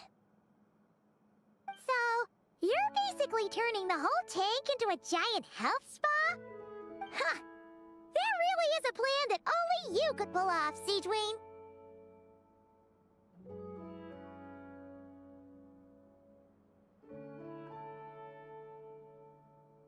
You're spot on. I'll need to invite a whole variety of different fish here for physical examinations before I can determine exactly what's wrong. I'll put together a list of patients to check based on the characteristics I need. I'd appreciate it if you could keep a close eye out for any fish that meet the criteria.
about time we threw another tea party, don't you think? I wonder who else is free.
You've done an amazing job with this place. There are so many fish I've never even seen before. Have you been to an aquarium before? No, though I saw a few fish tanks in Snezhnaya. But my eyes weren't truly open back then, so I never really appreciated things properly.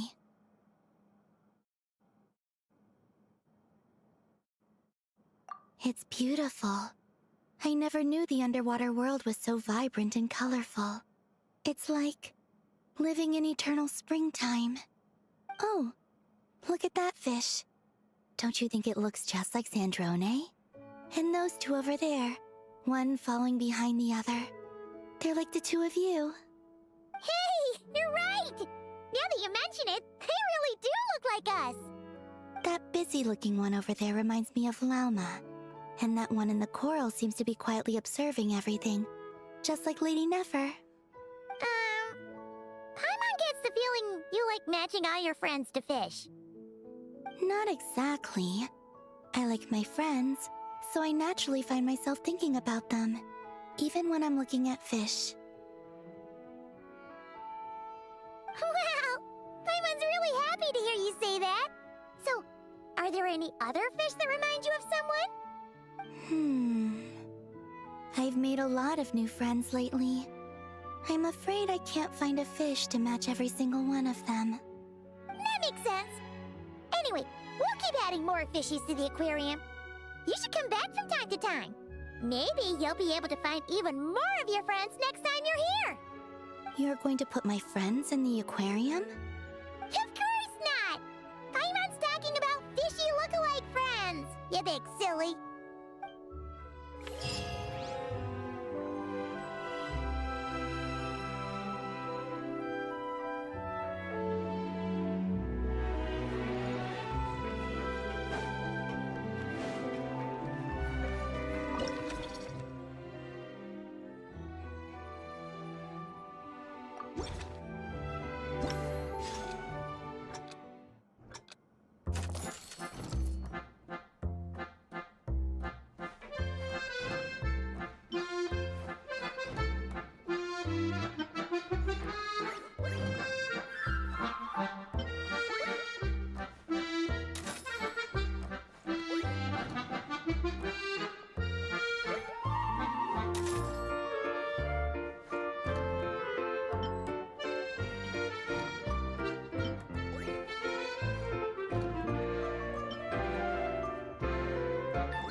I think this one. Yes, I see what you mean. Why that one? Look at the color of its tail. It's the most fashionable thing in the whole aquarium. The colors are a bit loud for my taste, but... Alright, I'll take it as a compliment. Whoa! Look at all these people! Is everyone here to see the fish? I just wrapped up a scene, so I'm taking time out to admire your aquarium. What were you talking about just now? We were trying to decide which fish looks most like Chiori. You guys do that too? Oh, oh well, it was actually Columbina who mentioned it originally. It sounded like fun, and then before we knew it, we were doing it too. So, it's contagious. Oh, look. That one's just like you, Chevreuse. What do you mean? Never still, swimming laps around the tank. Just like you. Training every second of the day. Is that how you see me?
called back to the Zeppeljärny Palace again?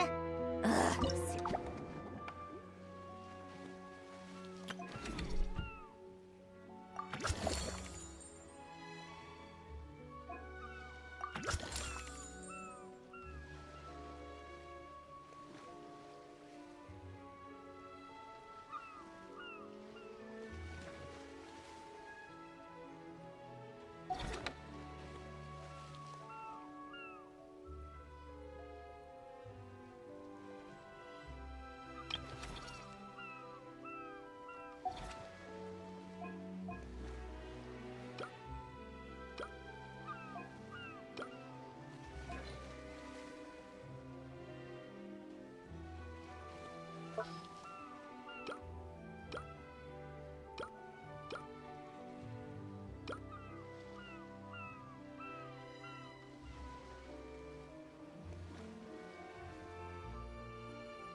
What about this one?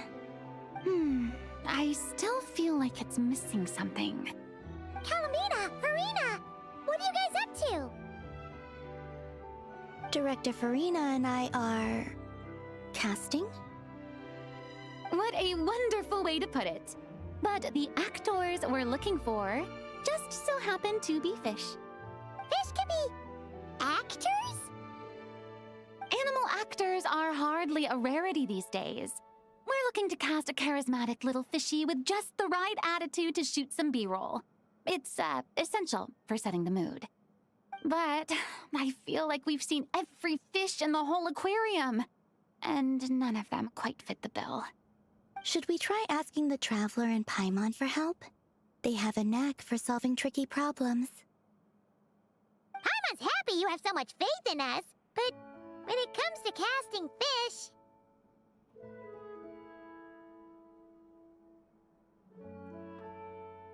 Ooh, great idea! You're the ones with aquarium management experience, after all.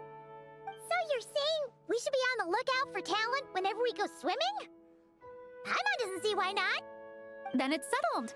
I'll fill you in on the attitude we're looking for later. I guess this makes you talent scouts. You've really picked up the showbiz vocab since you started hanging out with Farina.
Hold up.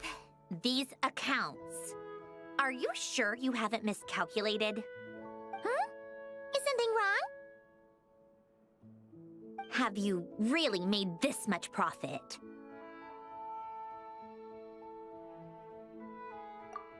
Do you really think I'm that petty? I'm just amazed you've done such a good job running the aquarium. Paimon thinks the Fontinalia Film Festival deserves some of the credit. This much revenue. Even after paying off the Wingalet's rent, there's still a sizable profit left over.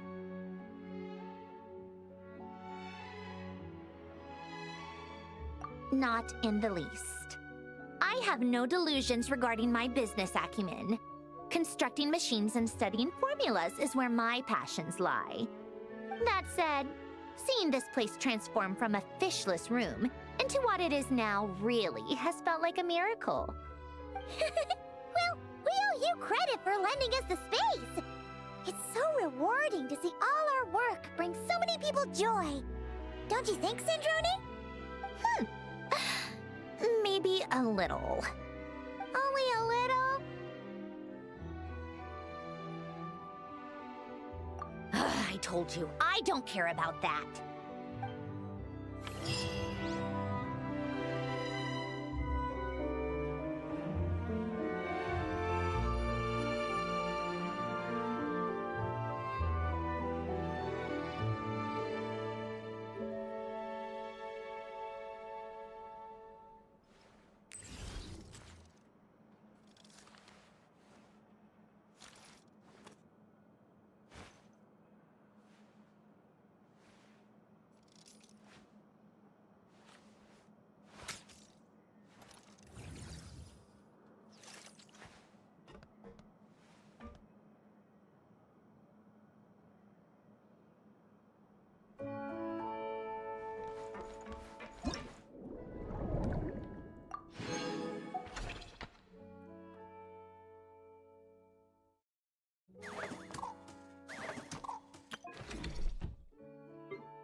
Start by ruling out the impossible.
I like music. In fact, I've taught myself to play many different instruments. You don't believe me? Find me a piano, and I'll show you a thing or two.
That's dumbass, pretty dumb, pretty ass event.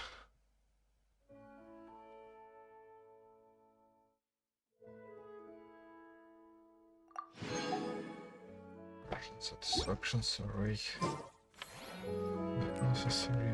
Okay. Which premium gems did I get? 1000. That's fine.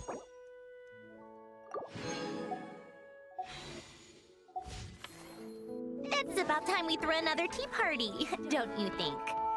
Not right now.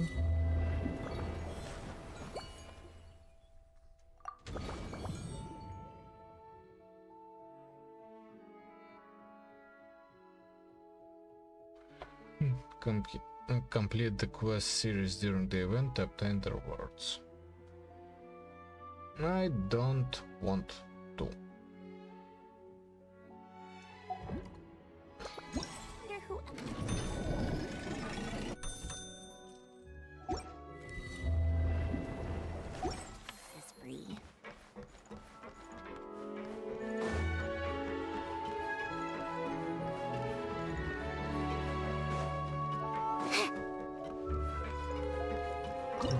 of selling everything. It's gonna give me everything.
Seriously, go ahead.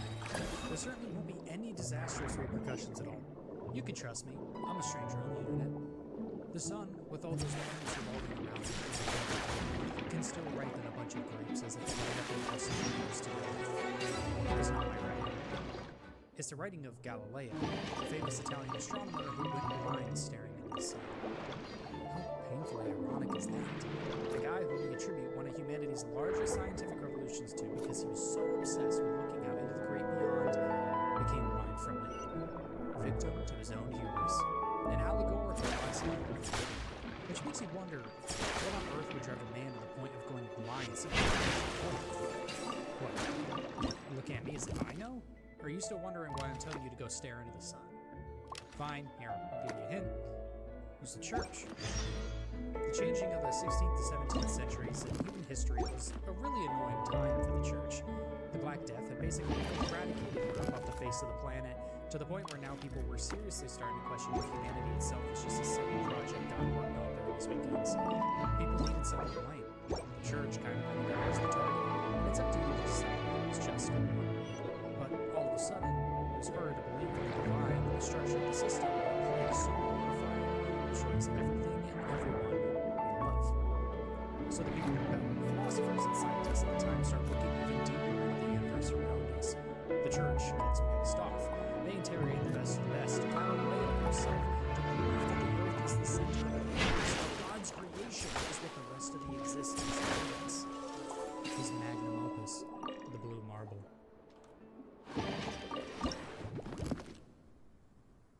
Galileo, with no options left, confesses. The sun, in fact, orbits the Earth. Despite his research, his lifetime spent staring into the ball of burning, brilliant light, besides the facts, he is a fool. The church is pleased by this. But as they move to take these shackles off Galileo for telling them the truth, a mumble spills from his mouth that echoes throughout the basilica's chambers. Eppur si muove. And yet, it moves.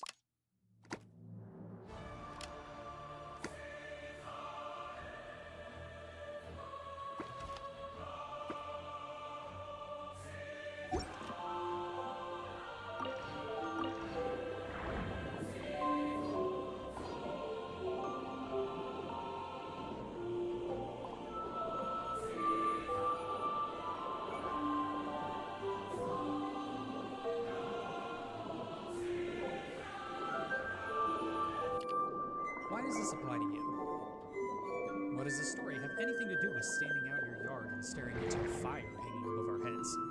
What is this video actually about? Why am I telling you to stare into the sun? Why am I a road sign? So many questions. Perhaps it's the questions themselves that have the answers. The sun. It is billions of years old and sends light to us constantly. A source of life that not only helps us survive, but thrive in an existence that shouldn't have happened. It gives us warmth, energy, food, and inspiration. We love it some days. We hate it others. A brutal heat wave is bringing dangerous temperatures to some 160 million from Mississippi to Maine. But just like death and taxes, it is a constant. It serves as a symbol, a tether to the present that no matter what is happening in our lives, it will be there for the next several billion years. I remember when I first learned as a kid that it would explode in like 5 billion years. I was horrified, obsessed with the awful idea that something so constant could vanish so brilliantly. Now, as an adult, I know that can't really happen. It's too small, won't go into supernova. Besides, I won't be around to see it. Chances are, I'll feel this way too at some point. Maybe you should go stare into it to take advantage now before it settles into existence. Or, and just entertain the idea for me, what if I'm metaphorically telling you to look into All right, that was great. Let's just do one more take. Good. And cut. Marina! Oh, plus Galabina and Shiori too! You're still here? Mm-hmm. We just wrapped up filming our B-roll. Oh, you mean the fishy acting stuff you were doing? How did it all go? Thanks to your help, we found a suitable actor for the role. The shoot went very smoothly. You two have a real talent for this whole aquarium thing. Farina was just telling us how you even inspired her to shoot an underwater documentary. Алгоритм подбросит твоим оппонентам в ленту, а встроенный переводчик заботливо поможет оппонентам все понять. Те не смогут пройти мимо. I like it too. I can sense how content the little fish are, swimming around. You've done a great job taking care of their needs. I just wish this aquarium could stay here forever. That way I'd be able to come and visit whenever I wanted. If you're going to miss it so much, why not add a few more scenic shots to the film? You're right. We should totally shoot some more. Some more fish? Some more shots. Come on now. Lights. Camera. Where's my script supervisor? Everyone, take your positions. Hammer's ready.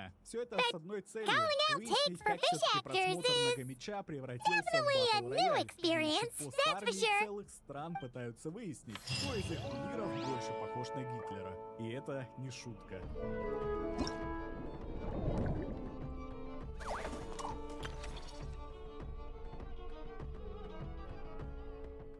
Вообще, все предыдущие годы футбол и интернет-культура друг с другом, по сути, никак не пересекались. Изначально люди, которым интересны вещи вроде футбола, в интернете, особенно в Нижнем, не сидели. Для них весь необходимый контент предоставлял телевизор.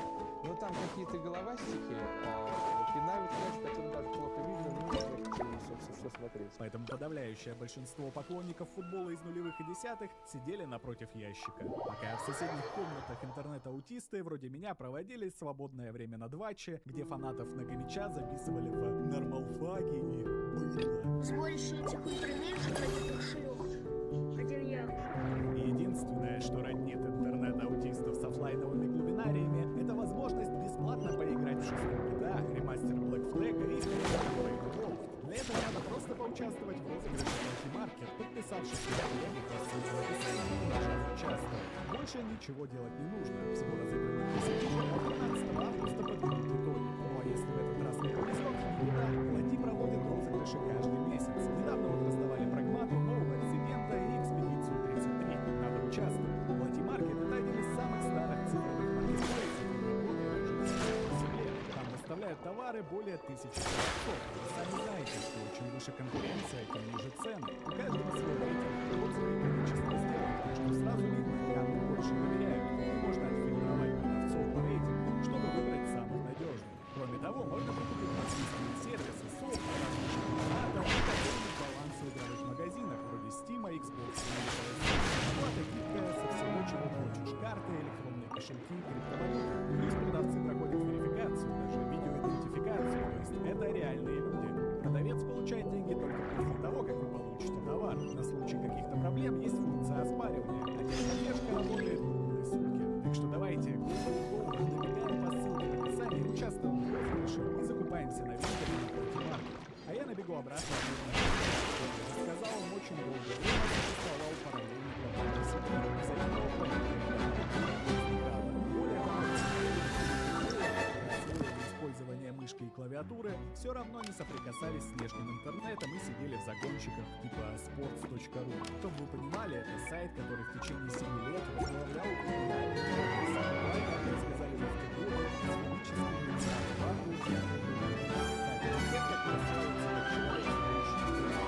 самым одаренным селебрити, тут уже был известен как главный редактор sports.ru. И по одному этому факту можно понять все об аудитории этого сайта. Но в 2026 году что-то изменилось. Футбол начали на полном серьезе обсуждать в тех уголках интернета, в которых раньше о нем говорили как об увлечении пьяного бати. Не могу сказать, с чего все началось в западном интернете, но в ВСЖ футбол и нижний интернет объединил человек, который уже 20 лет остается в авангарде русскоязычной интернет-культуры. Американский стример Джо Пич. Типа, мне анализировать надо, что ли, как они играют.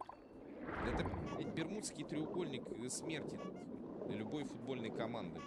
Там теряются все надежды на любой положительный исход. Забейте вообще. Самым первым признаком сопряжения сфер футбольного интернета с Нижним стала оглушительная победа Мэдисона на ежегодной премии все того же Sports.ru в номинации «Самый громкий эксперт года».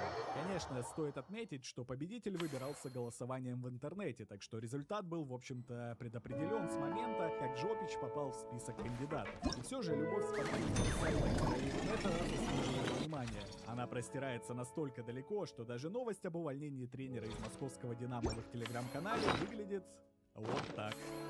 Ну, это все наши СЖшные приколы, а ведь взаимопроникновение нижнего интернета с футбольным стало глобальным трендом.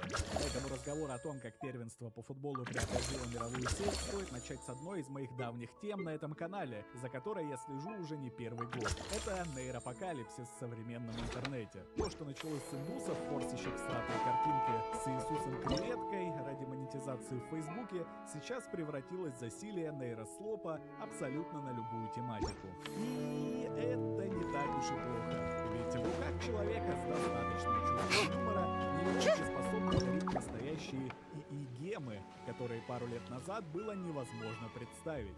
Ну а те, кто производит и потребляет нейрохрючево на полном серьезе, отдалены от нормальных людей стеной из алгоритмов и наслаждаются нейропомоями в своих эхокомнатах. Так вот, люди, интересующиеся футболом, не то чтобы когда-то хорошо умели в мемы. Всякие локальные шутки про нападающих, которые не умеют забивать, не интересны никому, кроме таких же задротов. Но стоило начаться чемпионату мира, как болельщики принялись массово осваивать нейронки и заполнять соцсети новым жанром коротких видео — футбольным нейрослопом. Их первым главным героем стал популярный инстаграм-блогер, скандальная селебрити, лукс-максер из тех времен, когда еще даже не придумали это слово, и по совместительству человек, который провел свет в будку Айшоу-спиду, а в свободное от этого всего время игрок в футбол — Криштиану Роналду. Иншаллах. Если вы, как и я, не следите за футболом, то, скорее всего, удивлены, что он все еще играет. Ну, на самом деле играет, это громко сказано. Ему 41, и уже 4-й год он проводит в чемпионате Саудовской Аравии. Это такая пенсия для известных футболистов, где можно не париться о результатах и получать десятки миллионов от шейх. Проблема Роналду в том, что он отказывается признавать, что годы уже не те. Это стало поводом для насмешек, а также для слабого нейрослова. Криштиану позволено за то, что они дают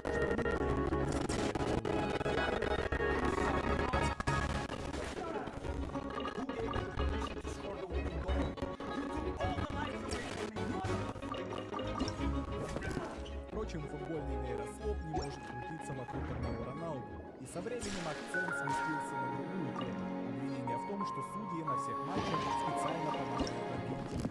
Честно, я ебал разбираться, правда это или нет. В любом случае, это не меняет главного. Нейрохрючево с Роналду сменилось на нейрохрючево с президентом Всемирной Федерации Футбола ФИФА Джанни Инфантино и Лионелем Месси. Este es el único premio que me hace falta, mi amado cabeza de rodilla. Y lo tengo que ganar, ya me han regalado todo. Es lo único que me hace falta para mí. Deberías inventar otro premio. Como la princesa de la FIFA o Infantino. Кружове этого быть уже не может.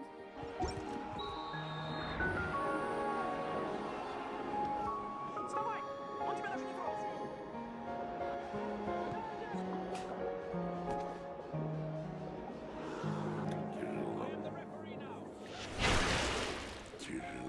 Ну, конечно же, обычным нейрослопом форсы, которые породил чемпионат мира, ограничиться не могли. И тут стоит отвлечься и вспомнить еще один тренд последних лет, который я иногда затрагиваю на канале. А именно превращение аниме в мейнстримное увлечение в интернете. В моем детстве люди, которые смотрят аниме, и люди, которые смотрят футбол, были как будто бы полностью противопоставлены друг другу. Так оно и было в нулевые и в десятые. Но сейчас что-то поменялось. С одной стороны, люди, которые 10 лет назад булили за просмотр аниме, побежали смотреть его сами. И маркет, что его смотрят. С другой стороны, и те, кто в те же годы сидели на имиджворках и за тайтлом, оскучили и тоже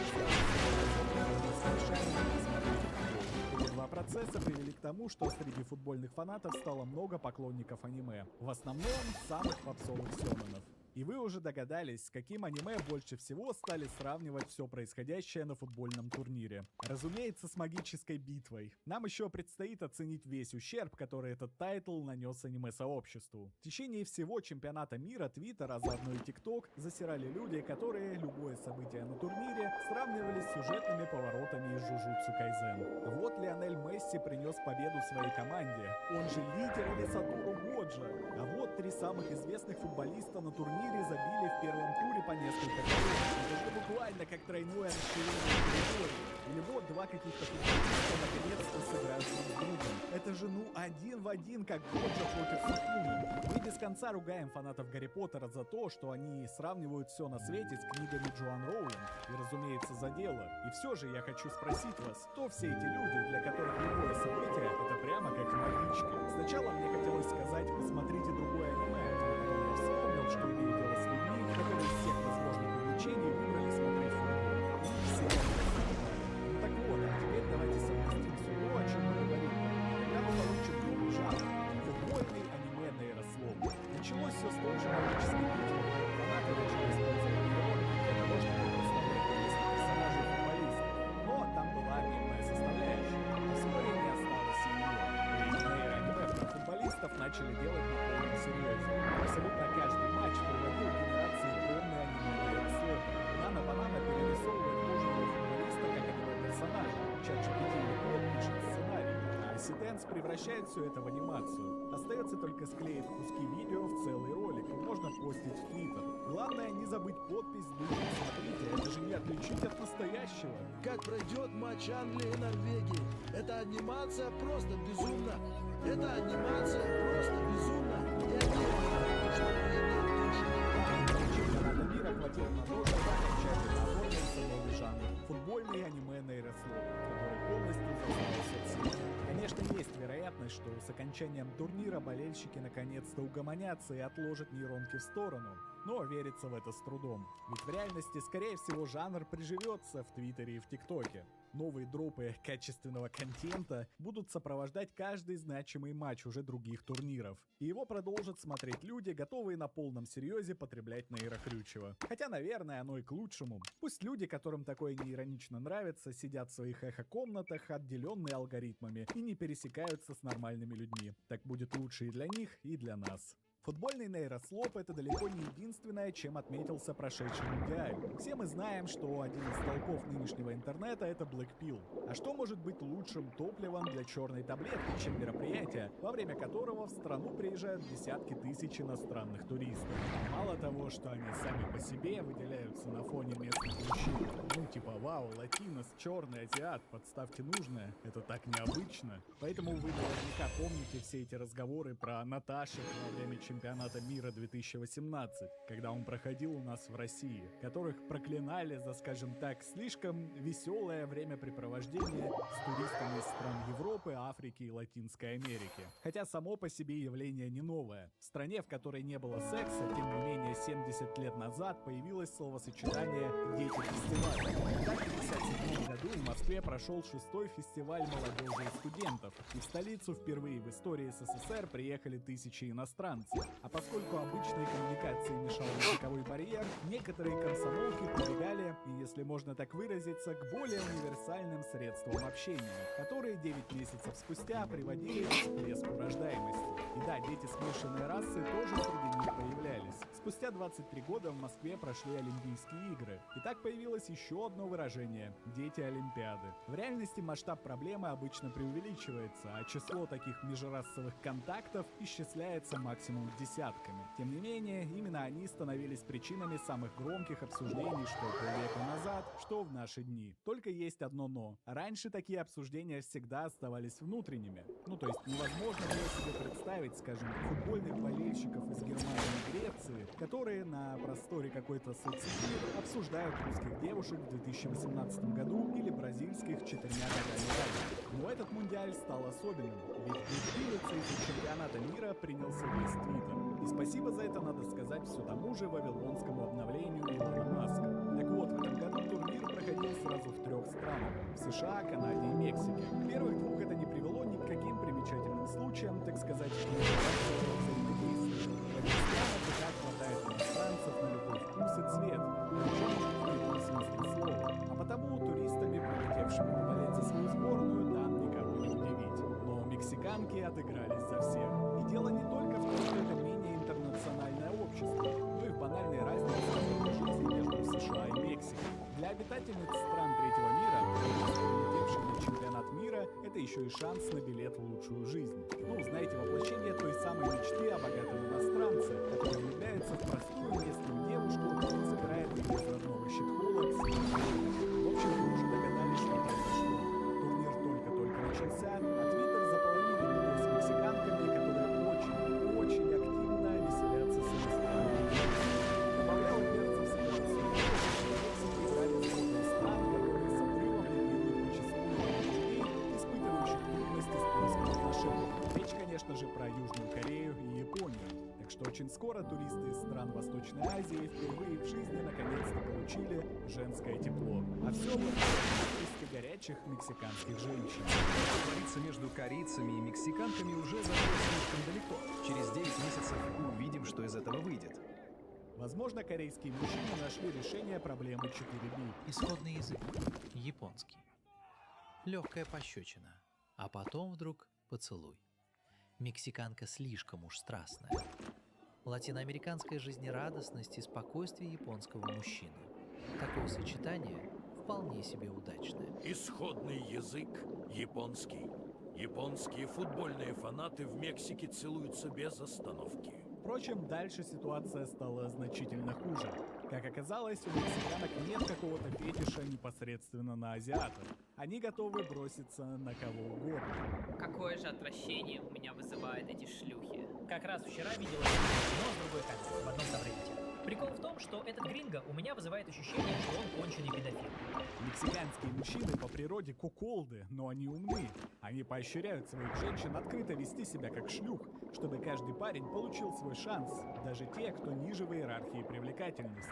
В мексиканской общине в США редко встречаются инцы, и даже низкорослые толстые мексиканские парни имеют подруг. Очевидно, эти самые подруги им изменяют, что само собой разумеется. Иногда мне кажется, что инцелы живут для того, чтобы на своем собственном примере показывать, как отсутствие женского тепла влияет на сознание. Придумать такое — это, конечно, сильно. Ну а что до мексиканских фойдов, то решайте сами. Винит ли их за такое поведение? С одной стороны, иногда так хочется спросить, где твой хиджаб, сестра?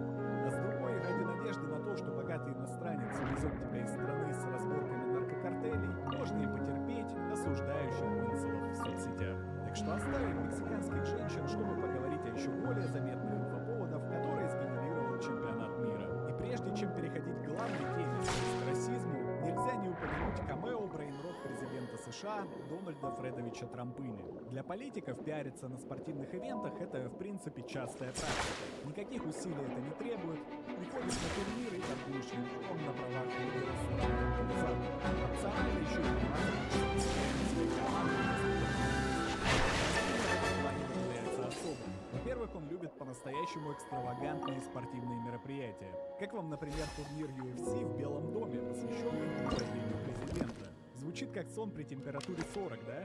А это ведь реальный спортивный ивент, который прошел 14 июня. Напротив резиденции американских президентов на полном серьезе поставили октагон и отправили туда за бойцов. Во-вторых, у оранжевого человека полностью чувство такта. Обычно у мировых лидеров есть какое-то понимание границы допустимого уровня торговли на соревнованиях. Все-таки событие в первую очередь спортивное, а не политическое. Так вот, у Трампа оно полностью отсутствует. В смысле, совсем. На любом мероприятии будет торговать лидером, пока его не прогонят. А прогнать его очень сложно. И это приводит к действительно неловкой ситуации. Как, например, было ранее на другом футбольном турнире, тоже проходил в Штатах, клубном чемпионате мира. «Вы собираетесь уходить?» – спрашивает капитан Челси Трампа, неловко перехватывая инициативу у клуба в момент завоевания Кубка мира. Ну, то есть Трамп решил отметить победу команды, к которой он не имеет никакого отношения, как будто он тоже победил. И никто не смог ему помешать. Ну и, наконец, в-третьих, добавьте еще одну черту Трампа, о которой я не раз упоминал в прошлых роликах. Пока другие политики скрывают свою коррупцию, Трампыня ей хвастается. Как-никак, это первый президент, который запустил собственный скамкоин. Подробнее Ранее я уже рассказывал про это в ролике про щиткоины. Ссылка на экране и в описании. Так вот, к чему я это все? То, что оранжевый человек будет делать все, чтобы привлечь к себе внимание на правах страны организатора турнира, было абсолютно ожидаемо. Но даже тут он умудрился приколоться так, как от него не ожидал никто. Дело в том, что в одном из матчей важного игрока сборной США удалили с поля. По регламенту это подразумевало для него пропуск следующего матча. Им должна была стать игра 1/8 финала против команды Бельгии. Американцы подали апелляцию в Международную федерацию футбола FIFA, которая проводит чемпионат, и за день до матча ее удовлетворили, согласившись отменить для игрока запрет на выступление в грядущей игре, к большому удовольствию оранжевого человека. Спасибо FIFA за то, что сделали правильную вещь и отменили ужасную несправедливость. Проблема в том, что сразу после этой новости пошли инсайды от журналистов, которые решили отменить дисквалификацию, что, естественно, нарушает все существующие нормы, потому что политики не должны иметь возможности вмешиваться в чисто спортивные вопросы. Правда, Трамп наверняка был не первым политиком, который решал вопросики таким образом, но он стал первым, кто сам заявил об этом во всеуслышание. Знаете, да, я поговорил. Я говорил с Джонни, которого очень уважают, который провел самый успешный чемпионат мира в истории. Как говорят, 4 раза успешнее, чем когда-либо. Так что я видел этого человека, который любит спорт, самый хороший спортсмен. Я очень хорошо понимаю, что очень хорошо. И это был не флоп, это даже не было нарушением. Чем старше становится Дональд Трамп, тем неисчислимее его талант. Оказывается, теперь он разбирается в целом лучше, чем кто-нибудь. Дело за малым, научиться наконец-то играть. Реакция интернета не заставила себя долго ждать. Срочные новости. FIFA анонсирует нового судью на матч США и Бельгии. Ты получаешь красную карточку. Не, бро, у меня козырь, карта Трампа, я побеждаю.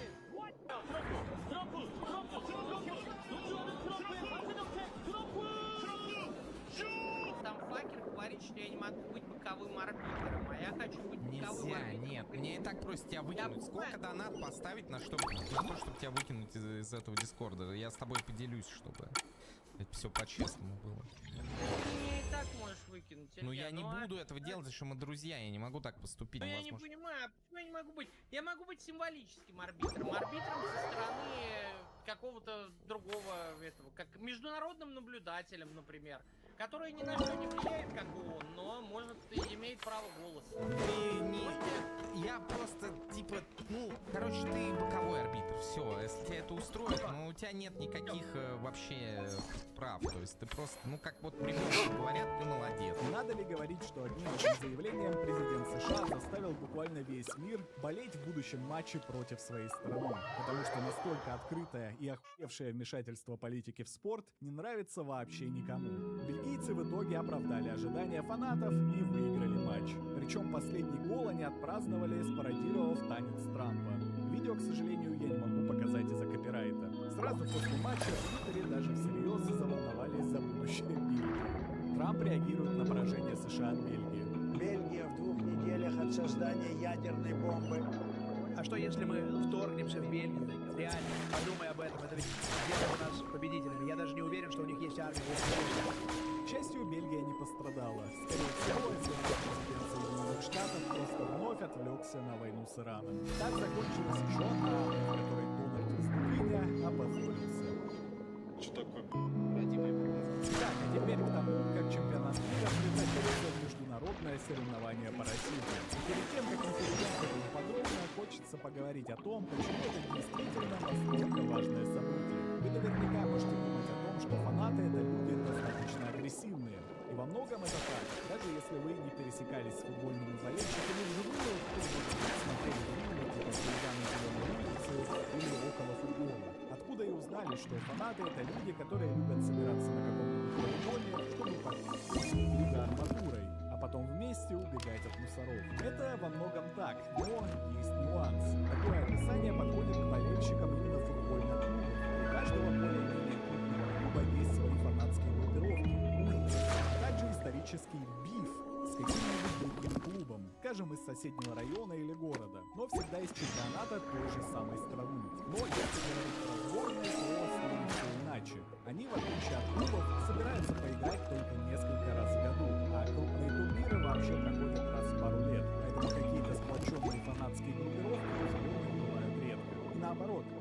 стороны, гораздо больше болеют люди, которые в принципе футбол не очень смотрят, но чисто по патриотическим причинам на время очередного чемпионата мира принимаются болеть за наших. Так что настолько радикальные противостояния между клубами, где фанаты после каждого матча бьют друг друга ебало, у сборных встречаются.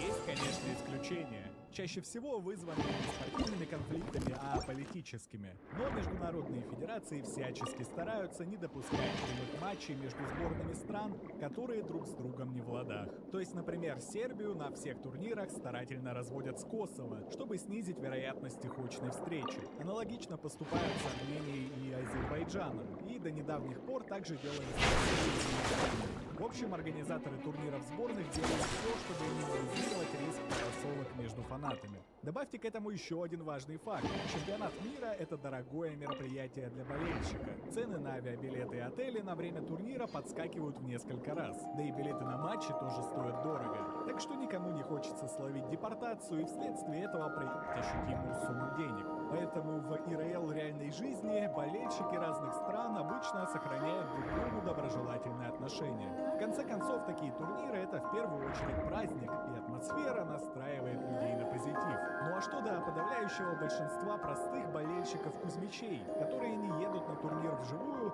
а наблюдают с дивана и сходятся на говно, когда забивает кто угодно, кроме их любимой команды. И такие люди выхода на аудиторию стран. То есть тема «судья какой-то страны нас засудил» или «кучей французы понабрали энвордов в сборную, и только за счет этого нас обыграли» оставалась внутри отдельных языковых сегментов интернета и соцсетей.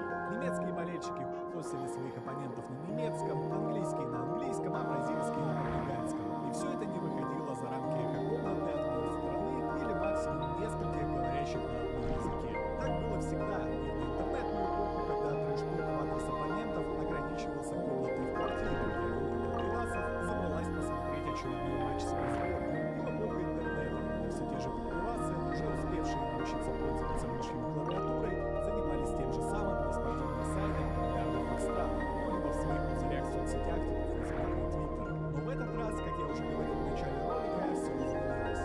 Ведь Twitter купил Илон Маск и выкатил в и вся ненависть к друг другу десятилетиями от болельщиков впервые в истории современного интернета получила выход. Ведь у людей появилась возможность говорить друг с другом напрямую, а главное, почти без цензуры. За это тоже спасибо все тому же Маску. Итак, почти сразу после начала чемпионат мира по футболу стал поводом для другого чемпионата – чемпионата мира по расизму. Турнира, где представители каждой страны изо всех сил стараются превзойти других в том, кто зиганет сильнее. Первым метафорическим ударом по мячу в этом чемпионате можно считать вот этот твит, отправленный после победы сборной Аргентины над Алжиром со счетом 3-0. Победим Месси, если Аллах пожелает. Немного провоцирует, но мы должны выложиться на поле и играть с умом. Если Аллах пожелает, мы проведем хороший чемпионат мира. Ибрагим Маза, сборная Алжира. Что случилось, негрита? Видать, Аллах не пожелал? Итак, новой метой для твиттерских футбольных болельщиков стал этот мем. Он сопровождал буквально каждый матч, который играли на турнире. Особенно, если повержена оказывалась арабская или африканская команда. И все-таки на общем фоне по уровню базы выделилось 3 страны. Каждая по своим причинам и каждая прошла на турнире свой путь. Этими странами стали Япония, Норвегия и Аргентина. И начну я со страны восходящего солнца, которая, прямо скажем, и близко не является большой футбольной державой. Но последние годы японская команда выступает сильнее, чем многие от нее ожидают. Важной причиной их успехов называют тренера Хаджиме Мариясу. Еще на прошлом турнире он привлек внимание болельщиков довольно необычным поведением. Он постоянно что-то записывает в блокнот, из-за чего его, конечно же, начали сравнивать с Ягами Лайтом. На турнире японцы сначала выстояли против более сильного противника, Нидерландов, а потом убедительно разгромили Тунис, да еще одну арабскую сборную. Матч с Тунисом, правда, чуть не закончился скандалом. Болельщики вывесили флаг восходящего солнца, тот, который был символом страны до поражения во Второй мировой войне. Это очень не понравилось корейцам, которым этот флаг напоминает об оккупации Японии в первой половине прошлого столетия. Они попытались добиться санкций в адрес Японии, но организаторы турнира не стали никого наказывать. И скандал затих. Но не это главное. Нас интересует, что Япония вышла в плей-офф, и жребий свел ее с очень принципиальным противником. Точнее так, принципиальным для японцев из Твиттера. Ведь синим самураям предстояло играть с Бразилией. Если кто забыл, то в Твиттере у Бразилии и Японии сложились не самые доброжелательные отношения. Причина в том, что союзные бразильские силы сыграли важную роль в разгроме Японии в первой твиттерской русско-японской войне. Так что старая вражда разгорелась вновь, еще сильнее, чем прежде. А поскольку на этот раз темой было не что-то серьезное, типа авторского права, а уголовное обвинение меча, уровень дискуссии был соответствующий. Почему бразильцы выглядят вот так? Внимание, японцы! Хиросима, Венисиус и Нагасаки проведут матч в понедельник. Бразильская бомба обещает взорвать ворота Японии и дать им мельком увидеть кусочек их прошлого. Бразильцы принялись подкалывать нас атомной бомбой, но как так вышло, что хоть на них никаких бомб и не сбрасывали, они развиты хуже Японии? Это они так над собой, что ли, издеваются? Японии больше 2000 лет, а Бразилии всего 500. Из этих 500 лет 300 пришлись на рабство, насажденное колонизаторами. Тем не менее, за 200 лет свободы мы сумели стать крупнейшей экономикой Латинской Америки и одной из 10 крупнейших в мире, несмотря на то, что все еще остаемся страной с огромным неравенством, где прошлое отражается на нашем будущем. Это спустя 81 год после того, как сбросили атомную бомбу. Называют нас обезьянами, а сами обожают висеть на деревьях. Правда, когда японцы достали из запасов самые расистские шутки про бразильцев, они из-за этого случилось. Почему бразильцы обгорели дочерно, хотя атомную бомбу на них не сбрасывали? Вратарь Бразилии, вратарь Японии. Вы можете подумать, что автор твита загрузил фотку японского вратаря в GPT-Image и попросил сделать его черным. И вы будете неправы, ведь на воротах у сборной Японии стоит самый настоящий черный японец. Так, теперь давайте с эфиопским футболистом. Его зовут Зион Судзука, родился в семье японки и выходца из Ганы. Японский его родной язык, он жил в стране с раннего детства, пока не уехал в Европу развивать свою карьеру и сам определяет себя как японца. Но на родине его принимают не все. Пару лет японцы даже требовали убрать Судзуки из сборной из-за ошибок в матче. Настал тренер Хаджи Марияс. На чемпионате мира он на поле сборной уже не подводил, но подвел твиттерских расистов. Своим существованием он лишил их важного аргумента в развернувшейся бразильско-японской твиттерской войне. И вот уж никогда бы не подумал, что бразилец будет кичиться перед японцем тем, что он белый. Никто не заставит меня уйти из этой соцсети. Впрочем, эта твиттерская война не могла длиться вечно, потому что настало время непосредственной игры, в которой японцы предсказуемо проиграли со счетом 1-2, к огромной радости бразильцев. Второй раз в истории Японию огорошивают бомбой на 45-й. Ты слабый.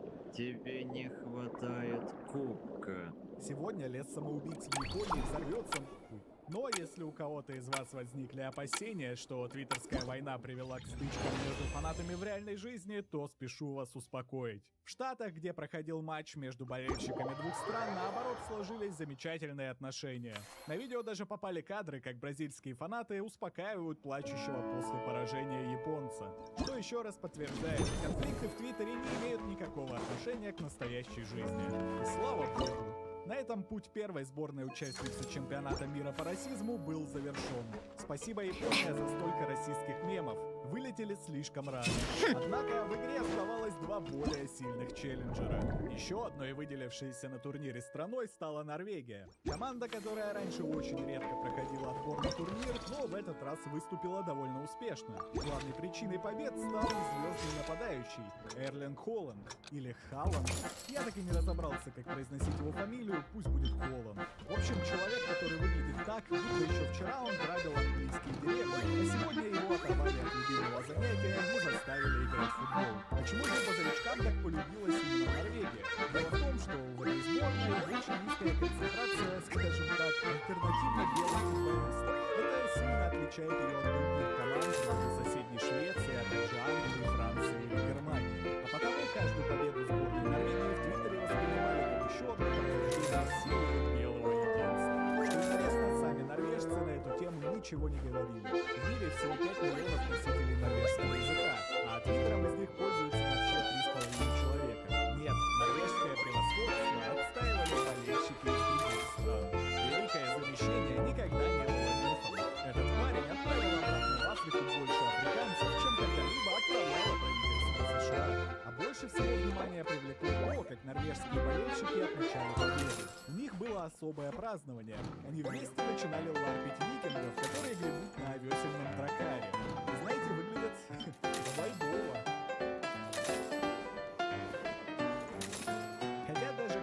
чант всегда можно испортить. Надо просто дать его повторить депутатам в парламенте. Так вот, это празднование норвежцев очень быстро полюбили твиттерские базовички. Типа, смотрите, вот так празднуют победы цивилизованные люди. Не то, что все эти черные.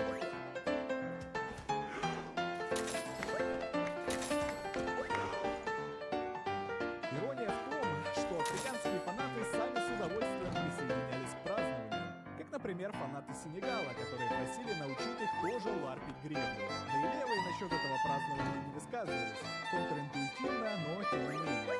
Зато на это празднование неожиданно обиделась совершенно другая группа фанатов. Это... Кто знает, каким беспощадным сообществом были викинги. Ну вот, смотрите, скандинавы почтили своих предков. Никто не стал возмущаться. Комментарии писали в духе: ой, какие милашки. А если бы турки устроили представление с шаманским бубном и жестом серого волка, какую же лекцию о расизме нам бы прочитали? Вот смотрите, восприятие — это вот такая штука. Ты делаешь жест баскурта. Тебя обвиняют в варварстве и расизме. А эти вот люди под аплодисменты вспоминают викингов, живших на пике культуры грабежа и насилия, и при этом выглядят милашками. Важно не то, что происходило в истории, а то, у кого больше медийной силы и кто держит в своих руках историю. На самом деле есть причина, по которой именно турки обиделись больше всего. За 2 года до этого на другом международном турнире, чемпионате Европы, турецкий футболист Генерал отпраздновал забитый гол тем самым жестом серого волка, за что получил дисквалификацию. Проблема в том, что в отличие от гребли и викинга, жест серого волка нейтральный. Он часто ассоциируется с движением Баскурт, радикальным крылом партии турецких националистов. Члены Баскурт устраивали прям настоящие теракты, а в 90-е успели повоевать в Чечне на стороне Дудаева. В общем, в турецком твиттере попытались поднять вой со словами: «Вы понимаете, это то же самое». К счастью, никто не услышал, и норвежцам не мешали праздновать победы так, как им хочется. А ведь уровень базированности норвежской сборной в глазах базовичков продолжал расти. В первом этапе плей-офф норвежцы обыграли Кот-д'Ивуар, а это африканская сборная. Well-behaved little fish swimming to and fro in spacious, carefully arranged tanks. It really is a beautiful sight. That's why our aquarium's so popular. If only they were this well-behaved in open waters. Then, people could dive down and immerse themselves more deeply in the beauty of the natural world. Anyway, thanks to your help, I've got to the bottom of why these fish were so agitated. Over the years, there have been plenty of shipwrecks, and even some absolute scoundrels illegally dumping waste in the sea. A huge amount of man-made junk has sunk to the seabed, piling up and destroying natural habitats. It's this that's caused the fish to become increasingly aggressive. Apparently, a group of divers has already accepted a commission to clean up the junk. But it looks like I'll have to give them a polite kick up the backside and ask them to pick up the pace. Yes, in the meantime, let's continue our work by bringing in as many aggressive little fish as possible to help them relax and recuperate. Isolating the patients from their harmful environment is an important step on the road to recovery. Got it! Just leave it to us! We'll keep our eyes peeled for new patients! Это, кстати, правда. В сборной Аргентины действительно нет ни одного игрока с африканскими корнями. При этом футболистов с ощутимой долей крови коренных народов в команде хватает. Но даже с ними Аргентина остается ощутимо белее большинства европейских сборных. Сама команда приехала на турнир в статусе действующих чемпионов. 4 года назад аргентинцы победили благодаря Лионелю Месси, который в 35 лет, а это для спортсмена очень солидный возраст, привел команду к первой за долгие годы победе на чемпионате мира. После чего в глазах многих, а тем более аргентинцев, он закрепился в статусе лучшего игрока всех времен. Но на нынешний мундиаль Месси приехал в совсем преклонном возрасте – 39 лет. Последние годы он, как и Роналду, провел на футбольной пенсии, но в другом чемпионате, американском. Так что прайма и завозов от него и не ждали. Но на первом же матче аргентинских болельщиков, да и всех остальных, ждал неожиданный I поворот. like music. Помните, я начал In рассказывать о fact, I've чемпионате taught мира myself по to play. питерскому расизму с того, что Аргентина забила 3 гола Алжиру. Так вот, плот-твист в том, что все 3 мяча забил Месси. Many different Исламоязычный instruments. Твиттер это You don't событие believe me? оправдал настолько сильно, что Find me a мир после piano, and I'll show you a thing or two. прежним. Ведь мы узнали, как выглядит настоящее уважение со стороны аргентинцев. После победы на чемпионате мира в 22 году Месси стали считать лучшим игроком всех времен и народов. Но после победы над Алжиром в 26-м он получил настоящее признание. Месси признали реинкарнацией литерали Адольфа Гитлера. Алжир пошел в мир, домой за идею.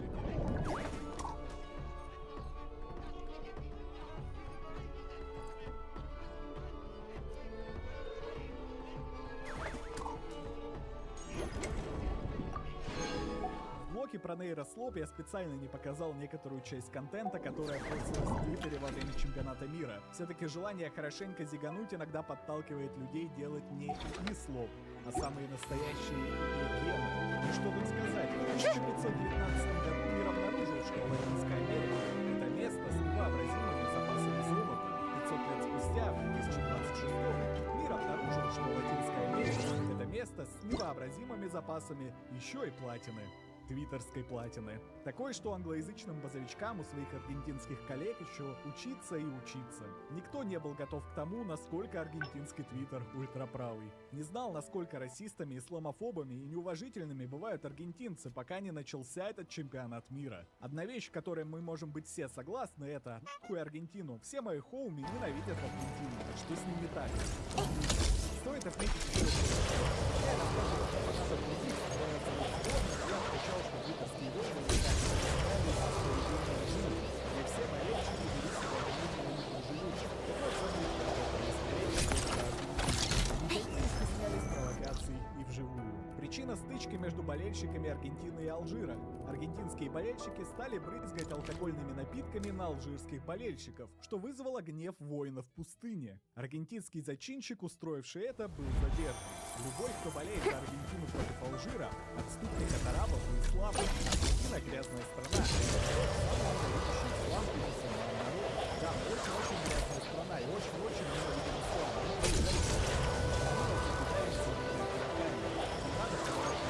Еще сильнее. Египет параллельно.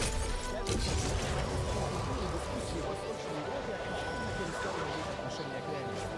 Аргентинцы никогда не понимали, что же их оппоненты Аргентина могла бы стать почетным Балканского полуострова и проводить симфонию на их важнейшая скрепа десятилетиями правления социализма. Это как видео назад победил прорывочный слом в мире, в одночасье передачи страну богатую и под силу пожилую.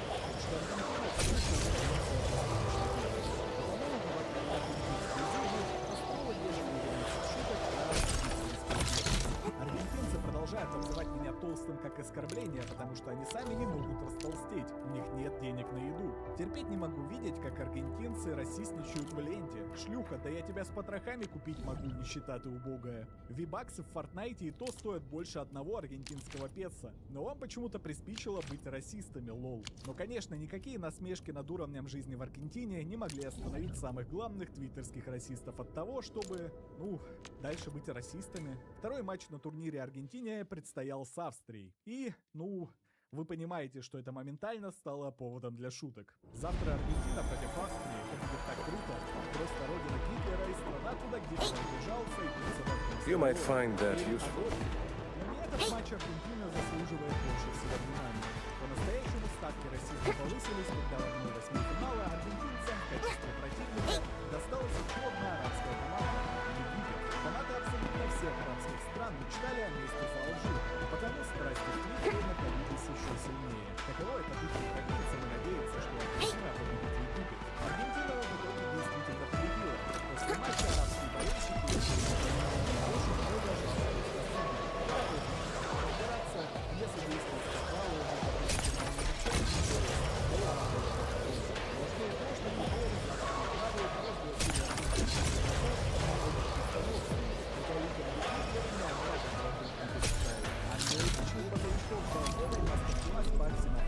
от аргентинских гуру расизма. Аргентина отправляет египетских чурбанов домой. ЮАР не смог спасти Египет от Месси.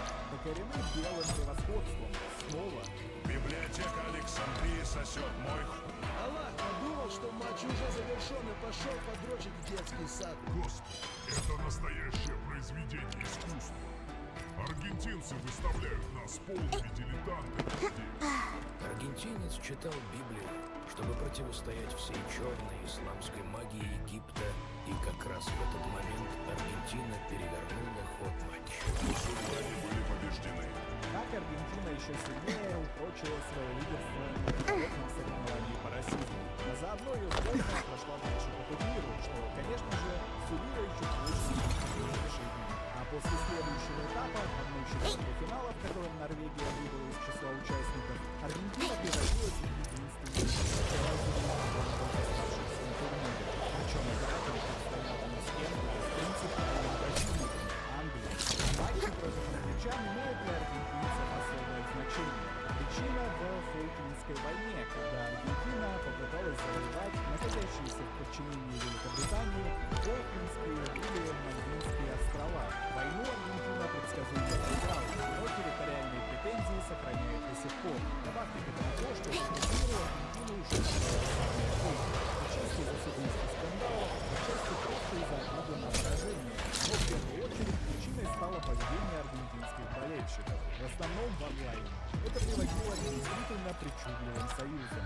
Ненависть к Аргентине вышла из-под контроля в этой стране. Чувак, я вижу, как египтяне болеют за Англию. Англия видит, как весь остальной мир поддерживает их на матче в среду. В общем, большая часть интернета к тому матчу уже такие вопросы. Тем не менее, это не помешало команде Лионеля Месси выиграть вновь и разжечь еще больше пожар. Ведь игроки Аргентины вышли на поле отмечать победу с вот таким баннером. Мальвины принадлежат Аргентине. По-хорошему, такие политические заявления на турнирах запрещают, опять же, чтобы не разжигать конфликты. Но поскольку чемпионат проходил на территории США, то администрация Трампа прямо заявила, что такой протест защищен первой поправкой, а ФИФА не стала с ней спорить. Хотя в реальности все дело в том, что у Трампыни отношения с Хавьером Милеем сильно лучше, чем с британским правительством. Аргентинские болельщики зашли еще дальше. После победы они на камеру растоптали английский флаг. Причем сделали это прямо на главной площади Нью-Йорка, Таймс-сквере. Англичанам оставалось только одно — напоминать, что Фолкленды все еще есть. Дорогие аргентинцы, я могу выиграть завтра, если не можем. В Аргентине не можем выкупываться так без того, что какой-нибудь мусульманин воспринимает. А вот вы, англичане, понимаете, что местные действия аргентинцев Фолкленды все еще британские.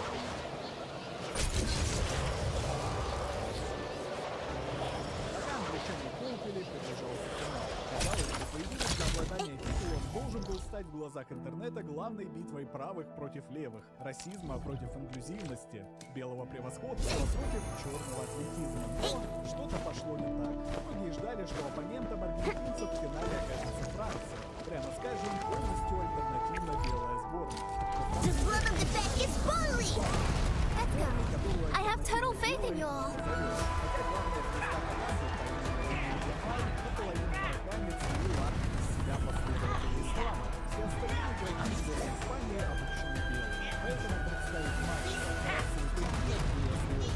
Добавьте к этому еще Аргентину поддержали лучшие лица Израиля.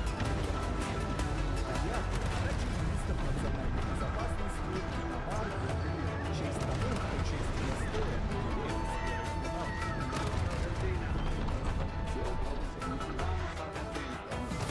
в общем, вы уже догадались, к чему все пришло. Место противостояния расизма против A textbook maneuver. Быстрая фаза которого затянулась на 3 года. Аргентину начали представлять как буквально Израиль, а Испанию как Палестину. Аргентина с Израилем, Испания с Палестиной. Я выбираю Испанию. Финал чемпионата мира. Удачи сегодня, Ямаги, Испания. Более правильная версия. Ну, я не вижу смысла создавать какую-то искусственную интригу. Даже если вы, как и я, не интересуетесь... We're going head to head. Execute planning. Time to give them a proper lesson.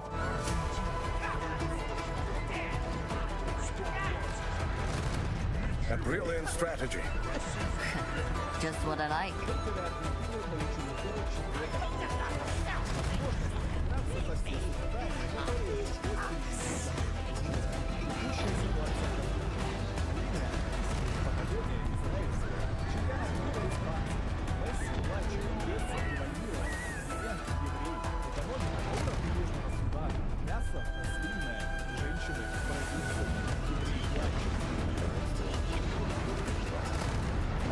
Beautifully done! I'm amazed! A textbook maneuver. Clean and sharp. Impressive.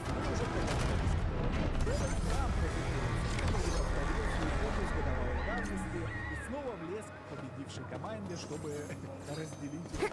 Правда, если год назад это произошло на второстепенном пункте, то тут это был как бы самый главный футбольный турнир из существующих. Поэтому Континю все-таки попытались увести со сцены, но попытка не удалась. Так что он стал героем еще одной порции мемов, связанных с чемпионатом мира. В духе свидетеля из Фрязино и, так сказать... War is never about mercy.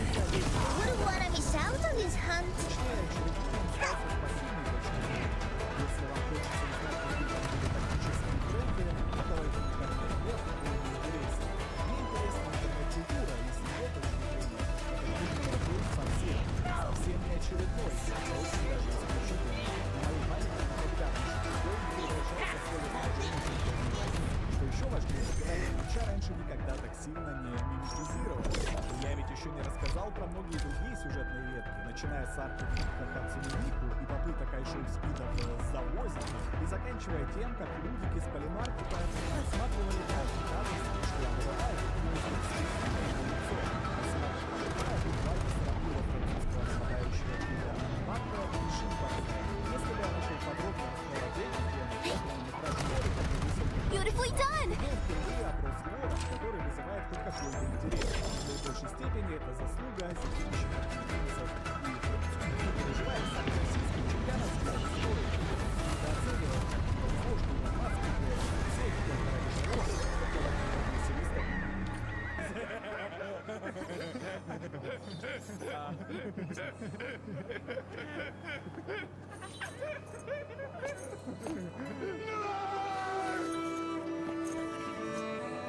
Come on, guys, stop. It's not that. Last week, 20 Leo Fashion Brand lost about 2/3 of a $45 million hedge fund in a matter of weeks. Before this, his main qualifications for managing $45 million were a viral essay, a period working for Sam Bankman-Fried, and being fired from OpenAI. A lot of this is stuff you can see. The fund is situational awareness, and the Wall Street Journal reports that this was a crash he never saw coming, which does raise a small question about the name of the firm. He'd raised the money mostly from Silicon Valley tech executives, the Stripe founders Nat Freeman, Daniel Gross, then borrowed a great deal more from Wall Street prime brokers to bet heavily and in one direction on the rapid advancement of artificial intelligence. Now, borrowing billions to make a concentrated bet on a single volatile sector is generally considered a high-risk strategy. When the market recently reconsidered whether artificial intelligence would be immediately profitable, his lenders sent a wave of margin calls, and the fund lost about 67% of its value in a single month, which is generally considered a poor month. Losing this much money is stressful under any circumstances, but for Leopold the timing was a little inconvenient because the margin calls arrived during his wedding weekend. It's like rain. Come on now, it's a bit worse than rain.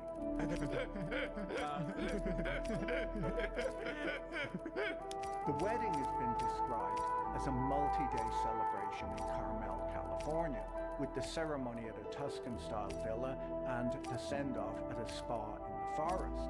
There was also a pre-wedding colloquium with panels and breakout sessions. I've actually stopped attending weddings myself because if there's one thing I can't stand, it's a colloquium. The couple's only stated request was no gifts, which in hindsight they may have wanted to revisit. You have to imagine some guests arrived dreading a 4-hour breakout session on the future of humanity, and then cheered up considerably upon hearing that they'd instead get a front row seat to a catastrophic financial meltdown. So, how does a 24-year-old with no trading experience borrow billions to blow up his own fund? And why was Ken Griffin so rescued? But first, the stress of $30 billion margins during your breakout sessions is causing you to feel unwell. You might want to consider today's sponsor, ZocDoc. There's a specific kind of healthcare admin that shows up when you move somewhere new or switch jobs and end up with different insurance. The doctor you'd finally gotten comfortable with is suddenly out of network or a 5-hour drive away, and you're starting the whole search. If you want to manage $45 billion on Wall Street, the traditional route involves decades of staring at spreadsheets, building risk systems, and surviving a few crashes. It takes a long time, and in truth, it's tedious. Silicon Valley has fortunately streamlined this process. To raise a large hedge fund in California, your CV requires a big following on Twitter, a 1-year stint at a startup, a viral PDF, and a 4.5-hour podcast. I think there's going to be a lot of unfortunate things that happen. I'm just hoping to make it through. Look, Leopold Aschenbrenner is a smart kid. Graduated from Columbia at the age of 19, was an early convert to effective altruism, and got his first real job at the philanthropic arm of Sam Bankman-Fried's crypto exchange, FTX. He stayed there until the exchange collapsed in late 2022, which is one way to learn about risk. It might surprise you to learn that I'm actually one of the few people who hopes that Sam Bankman-Fried gets a pardon. Not because I think he's innocent, I don't think that at all. It's that I find him considerably funnier than all of these new guys. One of the core tenets of Bankman-Fried's flavor of effective altruism was that you should take any bet with a positive expected return, even if repeated plays guarantee eventual ruin. That's a risk management philosophy that gets you onto the cover of Forbes right up until the morning you have to borrow your lawyer's suit for the court appearance. After FTX imploded, Leopold spent a bit under a year at OpenAI before being fired. He says that he was let go in retaliation for raising security concerns. OpenAI called it an improper disclosure of sensitive information. He reportedly refused to sign a non-disparagement agreement on the way out, walking away from about $1 million in equity and declaring that freedom is priceless. I think that story is a big part of how he got such a big following on Twitter, because I've been through his tweets and it definitely wasn't the tweets. I would say, though, that if I left $1 million on the table over a non-disparagement clause, I'd bang out $1 million worth of disparagement that same afternoon, but that's just me. His actual trading experience before starting the fund appears to have been non-existent. He implied on a podcast that he shorted the market in 2020, which would have been impressive because he would have been 17 years old at the time, and US brokerages tend not to allow minors to open the margin cap they need to short stocks. There's that problem of them not being legally able to sign a contract. And then like, did you short the market or something? Or? Yeah. Okay. Yeah. Did you sell at the right time? Yeah. Okay. The cornerstone of the whole empire, however, was a 165-page essay he self-published in June 2024 called Situational Awareness. I read all 165 pages for this video, and I can't tell you how badly I wanted to read an AI summary instead, which, given the subject matter, might have been the intended way to consume it. You'll notice that everyone who mentions this essay brings up the page count. Nobody ever tells you that George Orwell wrote a 224-page book called The Road to Wigan Pier, which possibly tells you something about how gripping Leopold's essay is by comparison. I'd also be curious how many of the people who cite this essay as scripture actually reached page 165. My suspicion is that situational awareness is the most referenced and least finished document in Silicon Valley since the terms and conditions. And look, I'm aware that I'm not in a strong position to complain about people not finishing long things. I know that right now in a number of households, one member of the family has put this video on and the others are sitting nearby wondering how much longer it is and when normal life will resume. To those people, I would only say this. Your partner is watching a 30-minute plus video about a guy in a quarter zip who has a funny laugh and lost a lot of money. On some level, you already knew who they were. None of your irritation or dissatisfaction is the video's fault. This is a compatibility issue, and you should take that up directly with your partner. On top of the 165-page essay, there was the 4.5-hour podcast with Dwarkesh Patel, which even at double speed is a lot of Leopold. 4.5 hours of AI chat and the laughing.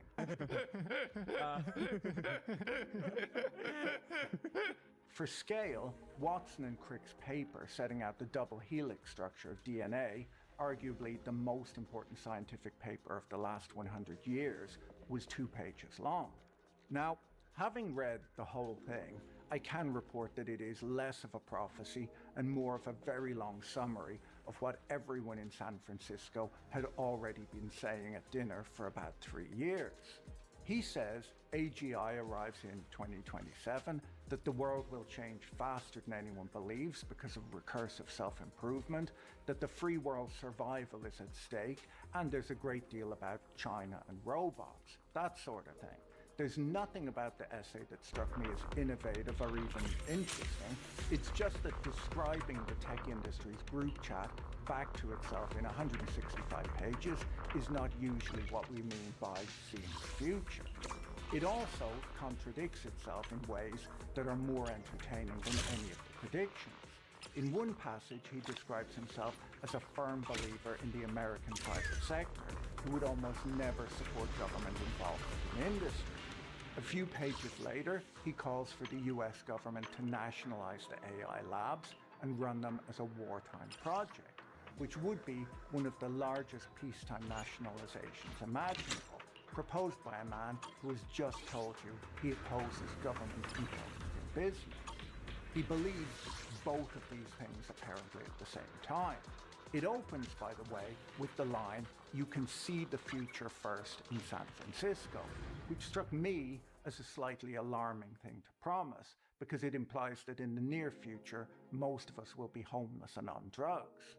The essay went viral among tech executives when it was released, and Tim Ferriss crowned Leopold the Nostradamus of AI, which is more fitting than If it ain't sweet enough yet, I can authorize given one that extra Nostradamus pancake! was a man whose famous It's predictions ready to only deploy! make predictions once you already know what happened. Along with the manifesto came the tech visionary costume. Elizabeth Holmes had her black turtleneck, Steve Jobs had his black turtleneck. Leopold went with a brown turtleneck and then wore a beige quarter-zip sweater over it. It's all so dull. When you're in California and you want a costume to raise billions of dollars, Need a drink recommendation? I can read cravings in a single glance! hire a professional costume designer, up your game. Anyway, it all worked out for Leopold. He launched with a reported $225 million from tech insiders. And after a year of high returns and a lot of borrowed money, he was trading a $45 billion book. All of this out of a small office with 8 employees. Ken Griffin and Izzy Englander, on the other hand, have wasted their whole careers building trading infrastructure and risk teams. They just don't seem to know how it's done. The way I describe it is that they lack situational awareness. There are real cultural divides in America, not one divide but a few. And Leopold, who we've by now worked out was lacking in situational awareness, was about to collide with a few of them. I was listening to an Ezra Klein podcast a few days ago where he interviewed a sociologist, Jasmine San, about why most Americans don't want the enormous AI data center build out anywhere near them.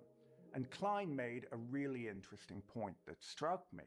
He pointed out that people in Silicon Valley have spent their entire careers watching impossible-looking problems cave as soon as enough smart engineers throw code at them. To that culture, every obstacle is temporary and every wall is just a bug that hasn't been patched yet.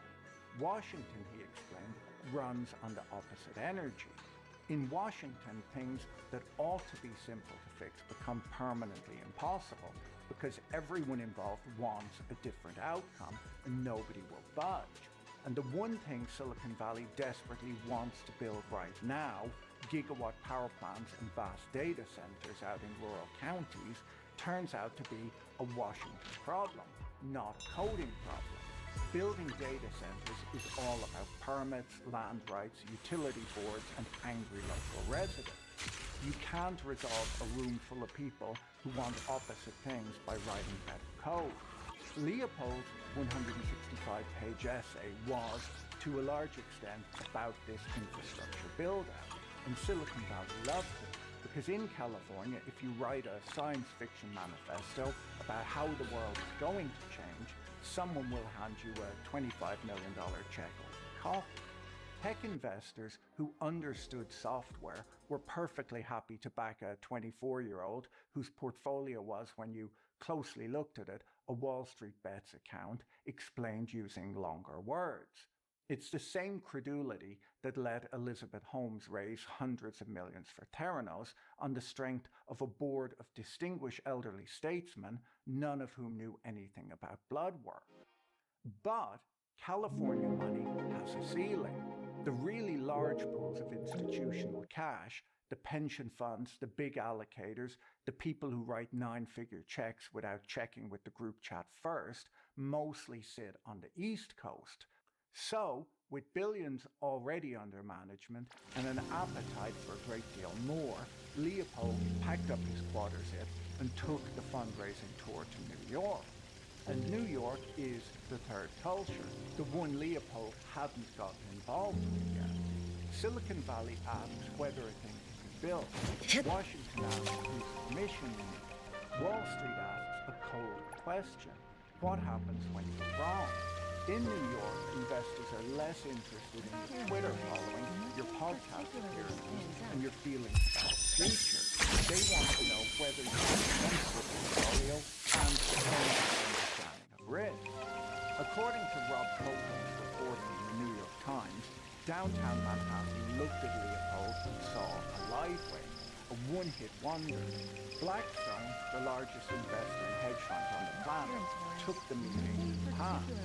Copeland reports that one wealthy New York investor welcomed Leopold into his office and gave him a proper grilling on risk. He asked a completely standard question, the sort anyone allocating billions is obliged to ask. What was the plan if the AI revolution didn't arrive on schedule? If adoption slowed, if the thesis was early or simply wrong? Leopold apparently had no detailed answer. He told the investor that he truly believed it would all work out.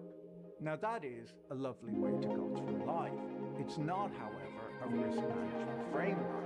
Institutional investment committees are rarely won over by a young man asking for billions of dollars on the strength of a PDF and a strong feeling. The New York money passed, deciding to hold on to its cash, which in hindsight turned out to be an excellent piece of risk management. To understand how situational awareness lost so much money so fast, we need to look at how hedge funds are supposed to work. Matt Levine at Bloomberg laid this out really well. The basic idea of a long-short equity hedge fund is to strip out the market risk. If you find 10 good stocks and buy them, and the whole market then crashes, your 10 good stocks will most likely fall with everything else. They might fall a little bit less, but you still lose money. That's why you hedge. you find 10 bad stocks and you short them. Now if the market crashes, your good stocks fall, but your bad stocks fall too. And because you're short them, you make money there, which cancels out the losses on your long. You've insulated yourself against the market as a whole and left yourself exposed to the thing you're supposedly good at, telling the winners from the losers. That is a perfectly sound approach if your longs and your shorts are chosen through good research. But it's not what Leopold did. Leopold had one idea, which he'd helpfully written down in a 165-page document. The idea was that AI was going to change everything. So he bought the companies he thought would win the AI revolution, the South Korean chipmaker SK Hynix, SanDisk, Bloom Energy, and he shorted the companies he thought would lose it, mostly software firms like Adobe. The trouble is that this doesn't hedge your portfolio at all. As Matt Levine put it, a book like this hasn't reduced its risk, it's rotated it. You're insulated against the market, but you've intensified your exposure to your one big idea. It's a bit like betting $100 that one football team will win a match, and then as a hedge, betting another $100 that will lose. Feels like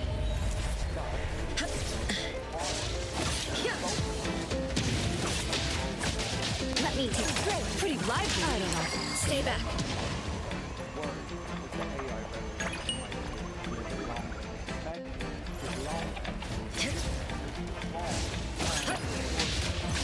Trust me. Time for the exclusive delivery. Come on. What a hassle.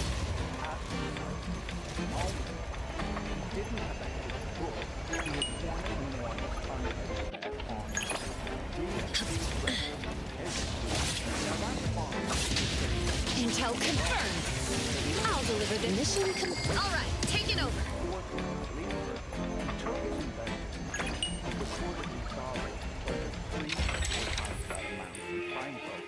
Like Goldman Sachs and JP Morgan, and poured the whole lot into the same bed. As Warren Buffett once put it, if you're smart, you don't need leverage, and if you're dumb, you shouldn't be using it. Now it's worth pausing on the leverage here, because normally there's a logic to it. Funds often use leverage when the thing they're trading is bored and barely moving. You borrow to turn a really stable return into a decent return. Leopold was trading the most volatile stocks on the planet and then levered up to get even more exposure to them. That's the exact mistake we went through a few weeks ago in the video on Korean retail traders. And I'd suggest that if your investment strategy is functionally the same as a retail trader leveraged to the eyeballs, just with more zeros, it may be time for a recount. And Leopold wasn't alone with this brilliant idea. As Paul Davies pointed out in Bloomberg, the entire market was, and still is, leveraged long AI. In South Korea, retail investors, known locally as ants, have borrowed heavily on margin to buy the same sort of names like Samsung and SK Hynix. So, when the tech rally wobbled in July, the ants in Korea got their margin calls and had to sell. SK Hynix dropped hard. At the same time, the software short rallied. His portfolio was now taking on water from both sides at once, and his prime brokers began demanding more collateral, because a bank's enthusiasm for your AI thesis ends precisely at the point where it might have to hold the bag for it. With the fund coming apart, Leopold's team reportedly started phoning rival hedge funds to offload positions and raise cash. According to the New York Times, his representatives described what they were selling as a portfolio of hedges that were simply in distress. And that's a creative way to describe a giant wrong-way bet on Adobe. The rival funds opened the file and saw immediately that these weren't hedges. They were just large directional bets blowing up in real time. And once a rival knows that you have losing positions you're desperate to get out of, the dynamic turns nasty. They can smell the blood in the water. If they know you'll shortly be dumping a stock to repay your loans, they short it ahead of you and make money from a move that they can see coming a mile off. With prime brokers like Goldman Sachs and JP Morgan issuing margin calls and rival funds actively betting against his book, Leopold was in a bit of a bind. He sent a letter to his investors on July 24th, acknowledging that the fund had not been immune to the market ructions.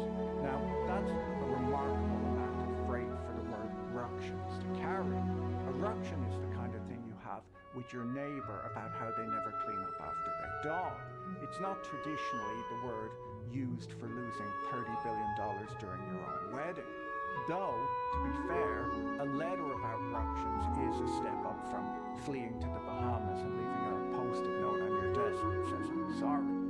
He even added a P.S., noting that this might be an unusually good opportunity to add money to the fund and offering investors the chance to put fresh cash in on August 1st. Now, you have to admire the confidence. Your fund is in free fall, you're phoning your competitors to take positions off your hands, and you find room for a postscript inviting your clients to double down. He later wrote to investors that he took full responsibility for what had happened and then reportedly offered them one-on-one phone calls to talk it through over the following week, which was also his honeymoon. Nothing quite says death do us part, quite like taking angry investor calls from the forest spa. With the banks demanding collateral, situational awareness started calling round the big hedge funds, pitching them the opportunity to buy chunks of the portfolio.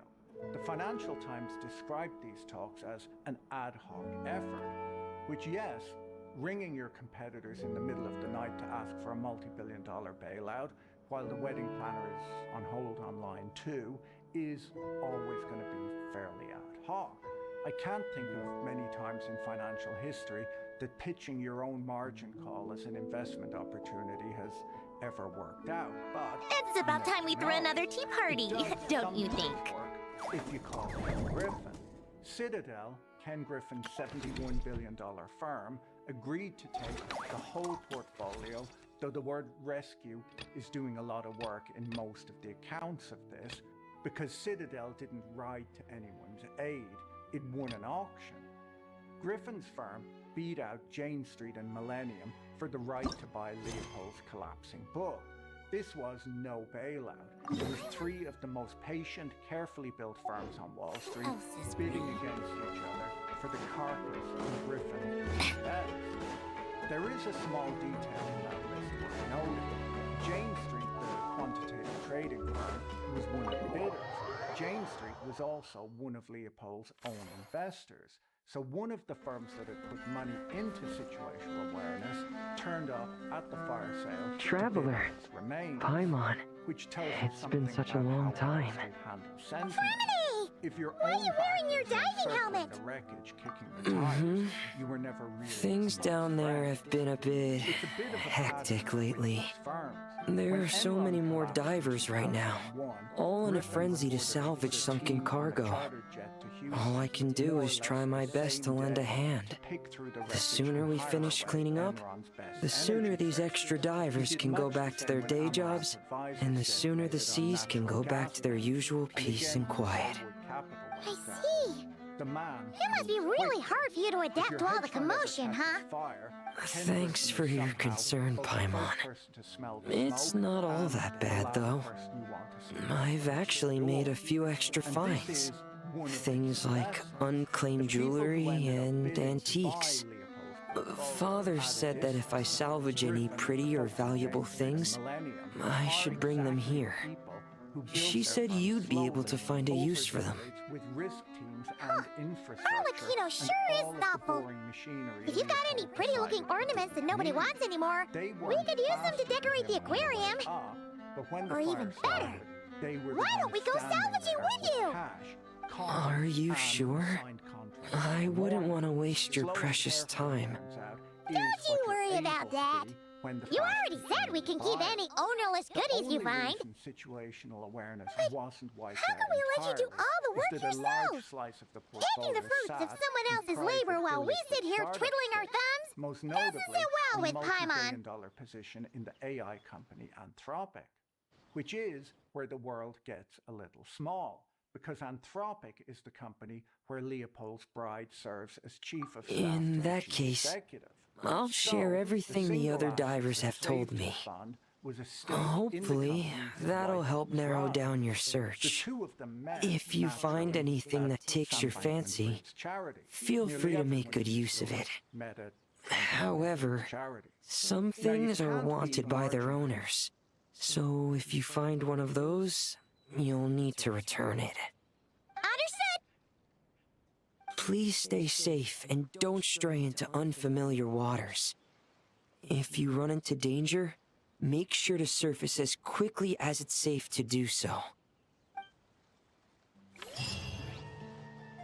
All right, without any further ado, it's time for production on our film, A Homecoming, to officially begin! Turning it over to you once again, Director Farina. All right. Positions, everyone. Camera operator, clapper loader, get set up.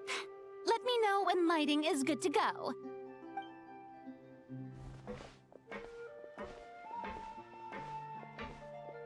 All you need to worry about, Miss Columbina, is hitting your mark. Other than that, just focus on immersing yourself in the emotions of the moment. Okay. Good. Lighting, are we ready?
All right, without any further ado, it's time for turning it over to you. All right. All you need... Okay. Good.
Traveler, Paimon. Don't worry, I know what's up. It seems that the reason there have been so many divers around lately is because everyone's trying to clear away all the underwater junk. They're trying to get the environment back to normal as quickly as possible. If that's the case, I should really double down on my own efforts to help. If the underwater pollution gets any worse, the colors of the Rome maritime flowers will fade. And that's not all. I don't want to think about all the awful things that might happen. Let's work together to clean up the sea! Hey, Fremini, we found this pretty awesome looking thingy underwater. We think it might be part of a musical instrument? What do you think? Sure. Oh, wow. This is really intricate. I've studied a fair few mechanisms, but I've never seen anything this detailed or unique.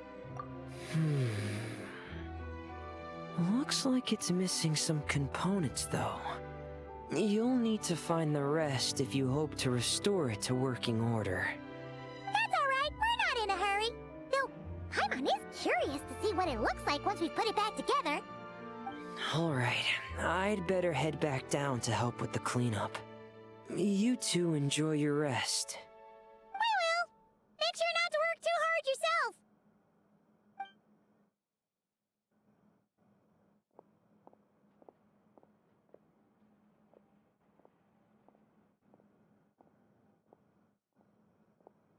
Huh? This thing. Did you fish it out of the sea? We sure did! Do you know what it is? More than that. I know whose it is. I used to sit in the garden and play this thing every day. Huh? So, does that mean it's yours? It was once. It's a mechanical piano that Ellen invented. It can be played by hand, but it also works automatically. Wow! That's incredible! But why was it... When Ellen fell ill, he couldn't bear to listen to the piano anymore. So I got rid of it for him. I never thought I'd see it again. I guess whoever ended up with it played it until it broke, but didn't know how to fix it. Otherwise, it would have never ended up in this state. Of course! Fixing something like this is trivial. The only thing is, it looks to have completely fallen apart. But if you can bring me the missing components, I'll be able to put it back together in no time. Alright! We'll keep an eye out whenever we're underwater.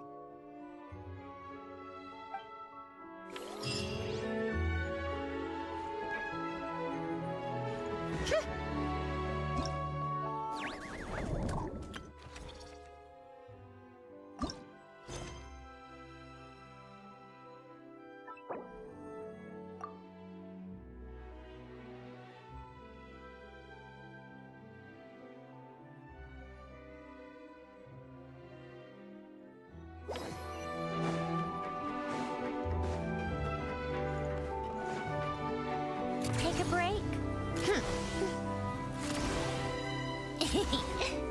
Pick up the pace. How tiresome.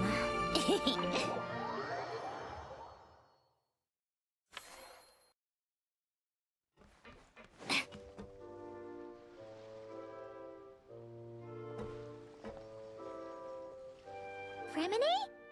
You look exhausted! You haven't been working yourself too hard, have you? Hey! Don't you go hiding inside your diving helmet! We're your friends!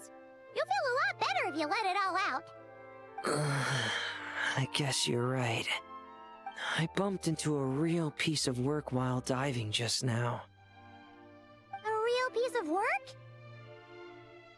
Yeah. How can I explain it? According to Fontanian law, if an owner of sunken cargo accepts an insurance payout, the cargo becomes unclaimed property. Because of this, some people see diving as a way to get rich. They salvage things others have lost and sell them for more back on dry land. This line of work doesn't require much skill. Which means there are plenty of divers who are... well, the sort who only care about money. They often resort to barbaric means to drive away fish and blubber beasts, just to gain access to valuable salvage. It's largely because of people like them that I don't pick up certain commissions. So that's what's bothering you. Huh. Paimon can really sympathize with how you feel. Just now, while I was diving, I ran into someone driving away the wildlife. I mustered up the courage and managed to stop them, but it ended with them saying some pretty unpleasant things. Oh, it's awful. Thanks for the kind offer, but... even though it's difficult and leaves me feeling drained, I still want to stand up for what's right and try to make a change myself. I love swimming underwater, seeing the patterns of barrel conches, feeling the breath of the maritime flowers. When the underwater world accepts you, it responds with kindness. I believe that's how we should interact with nature, rather than just selfishly taking whatever we want.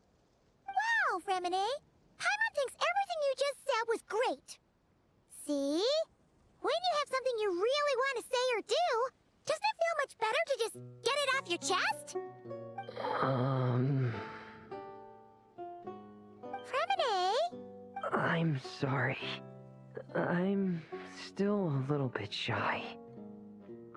But don't worry. I'll keep working on it. Oh, I almost forgot. Here's the latest underwater survey data. Please take it. I'm sure you'll find it helpful.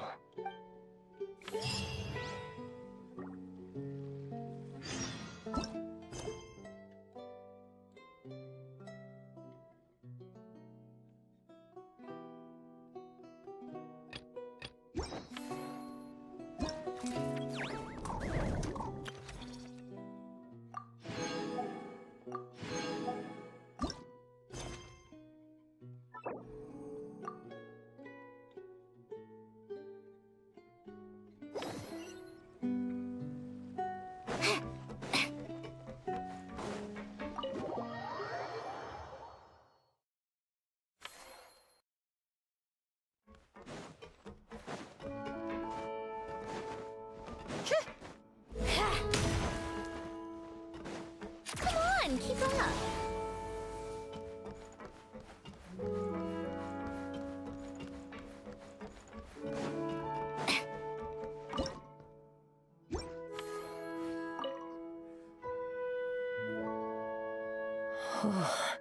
Fantastic. That's pretty much all of the major junk retrieved. I'm sorry you've had to work so hard, you two. Oh, don't feel like you have to apologize, Remine. The way Paimon sees it, we haven't been working. We've been fishing up goodies. Thank you. I've had such a happy and fulfilling time. And it's all thanks to you.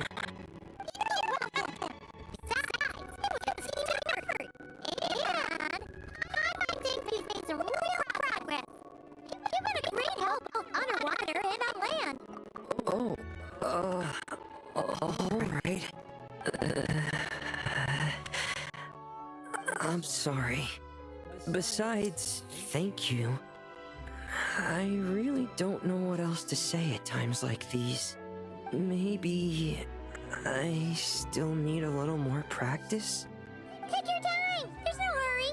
Just keep working on it at your own pace. Alright, it's a deal. Now that the cleanup's over, I was planning on going back underwater to spend some time alone. But, weirdly enough, after talking with you, even the sky itself seems calmer. I just wanted to share this feeling with you. Anyway, I'd best head back and meet up with Lenny and the others. I'll leave the rest of the underwater survey data with you. I hope you find what you're looking for.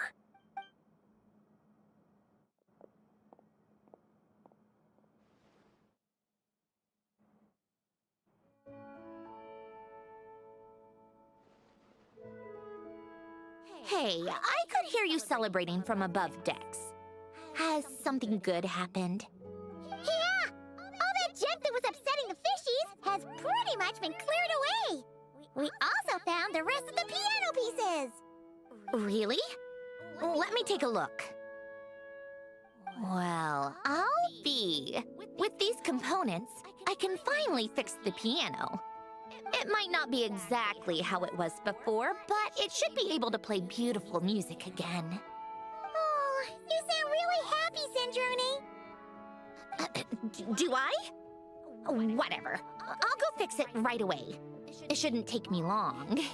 In the meantime, could I trouble you to spruce this place up a bit? Such a wonderful instrument deserves a proper stage to set the scene. Oh, she sure looks happy.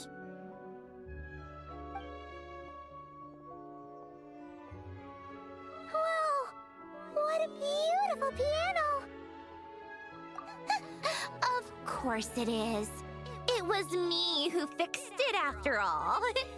I also reinforced the mechanical linkages and retouched the exterior. You two didn't do too badly yourselves. This stage is truly worthy of this piano. It was nothing! Anyway, that's enough chit-chat. Aren't you gonna play us a song? Huh? Right now? When else? Why fix the piano if you're not gonna play? How about we leave the performance on hold for today? There's plenty of time for me to play for you later.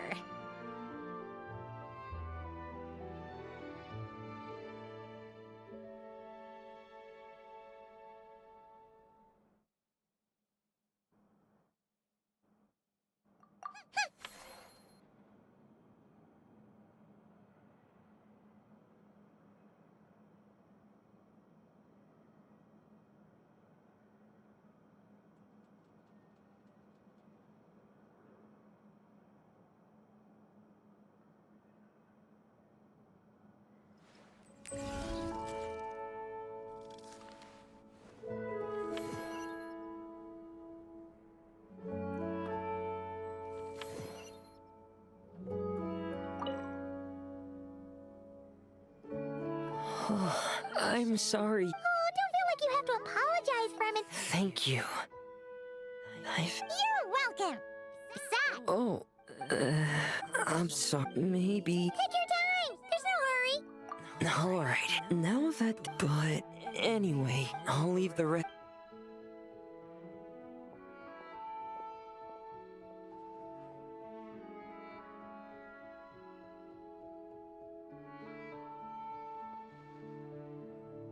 Hey, I could hear you celebrating from above decks.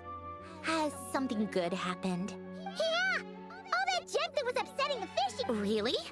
Well, it might not be exact. Oh, you Do such a wonder. Oh, she sure looks happy.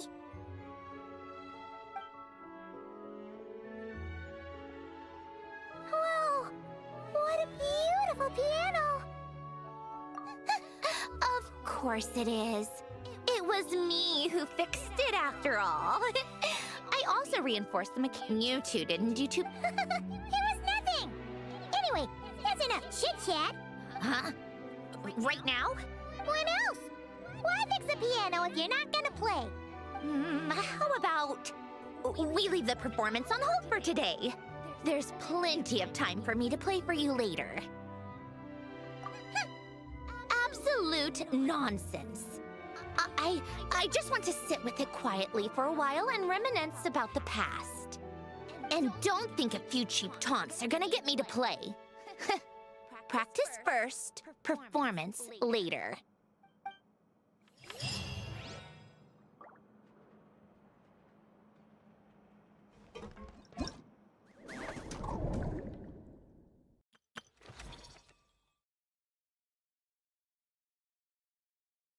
Okay, so что тут?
Alright, I guess that's going to be it for the stream. Good luck, fun, thanks for watching. I'll see you next time.